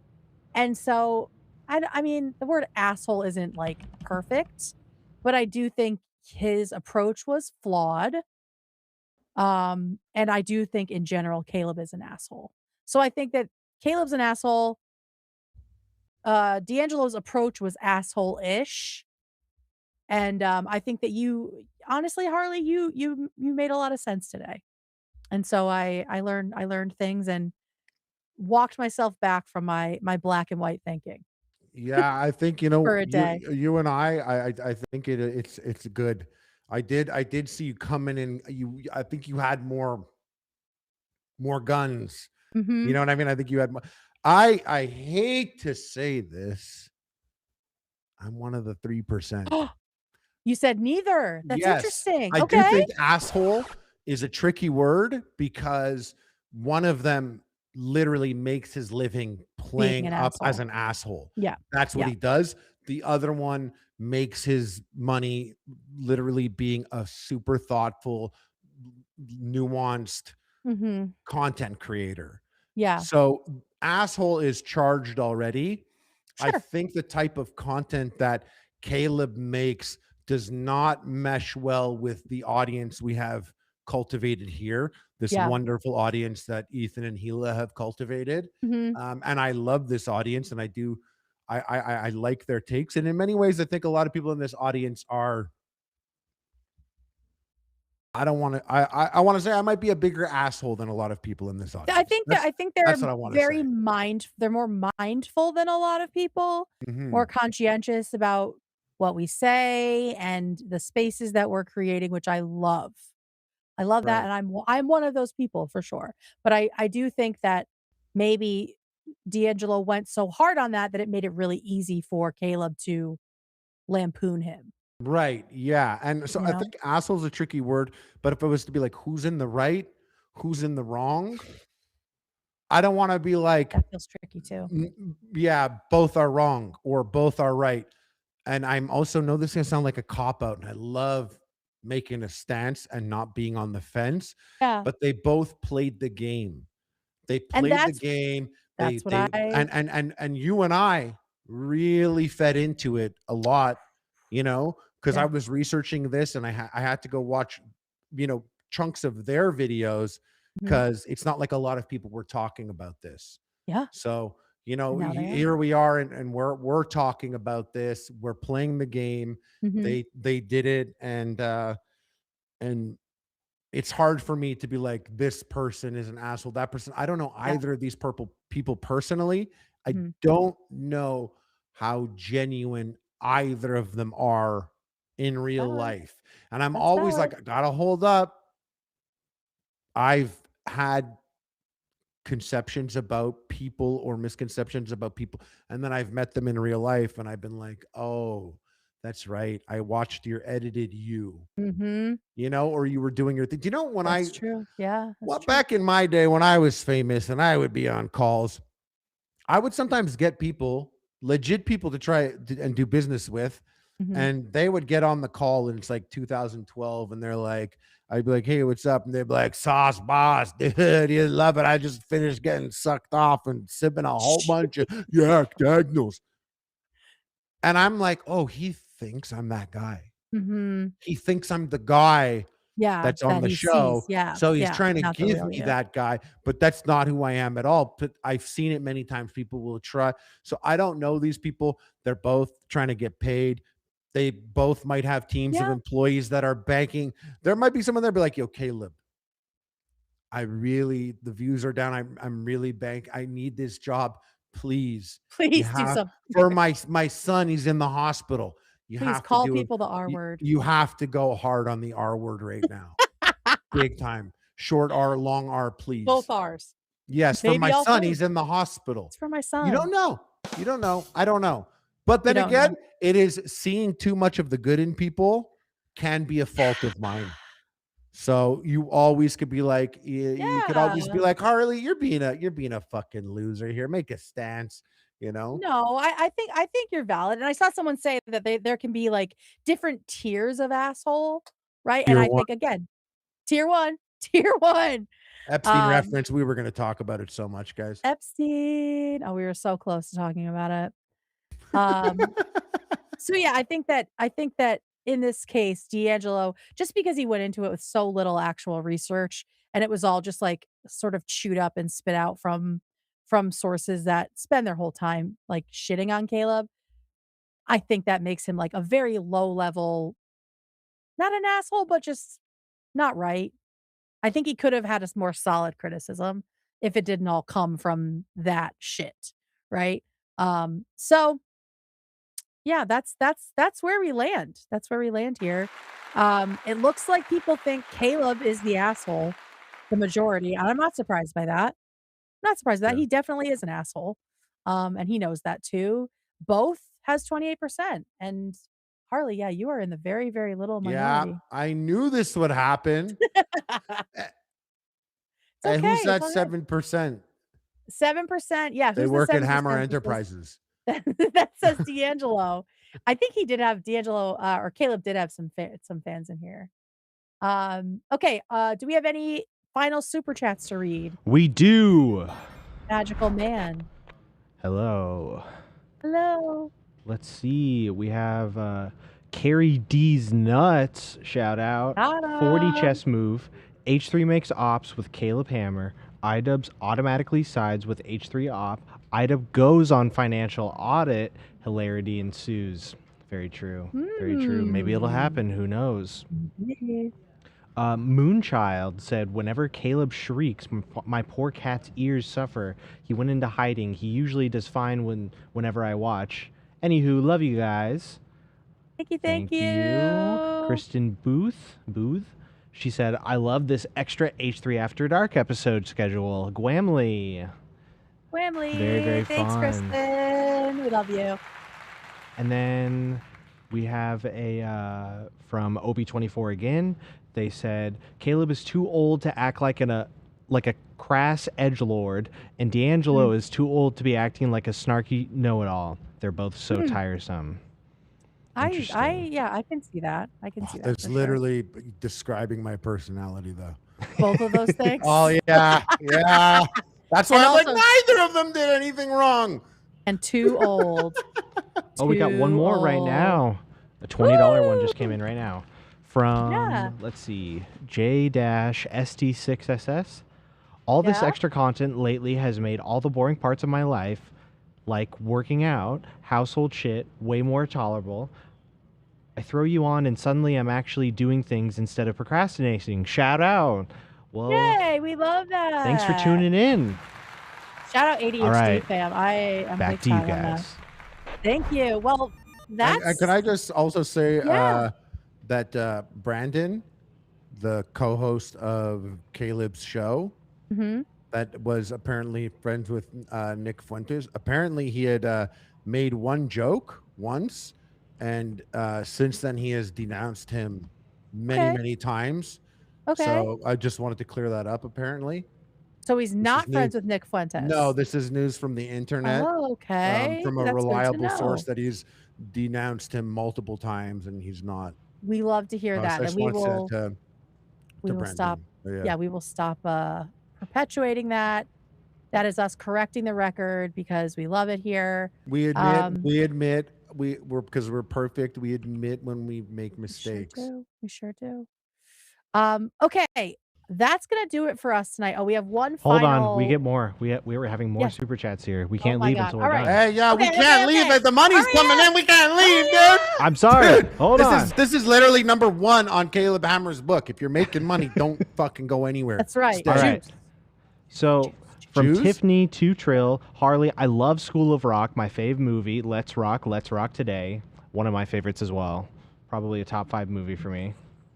Hell yeah. Oregon Rioter says we need a Fat Love Epic Mealtime segment. I agree. Hell yeah. Yes.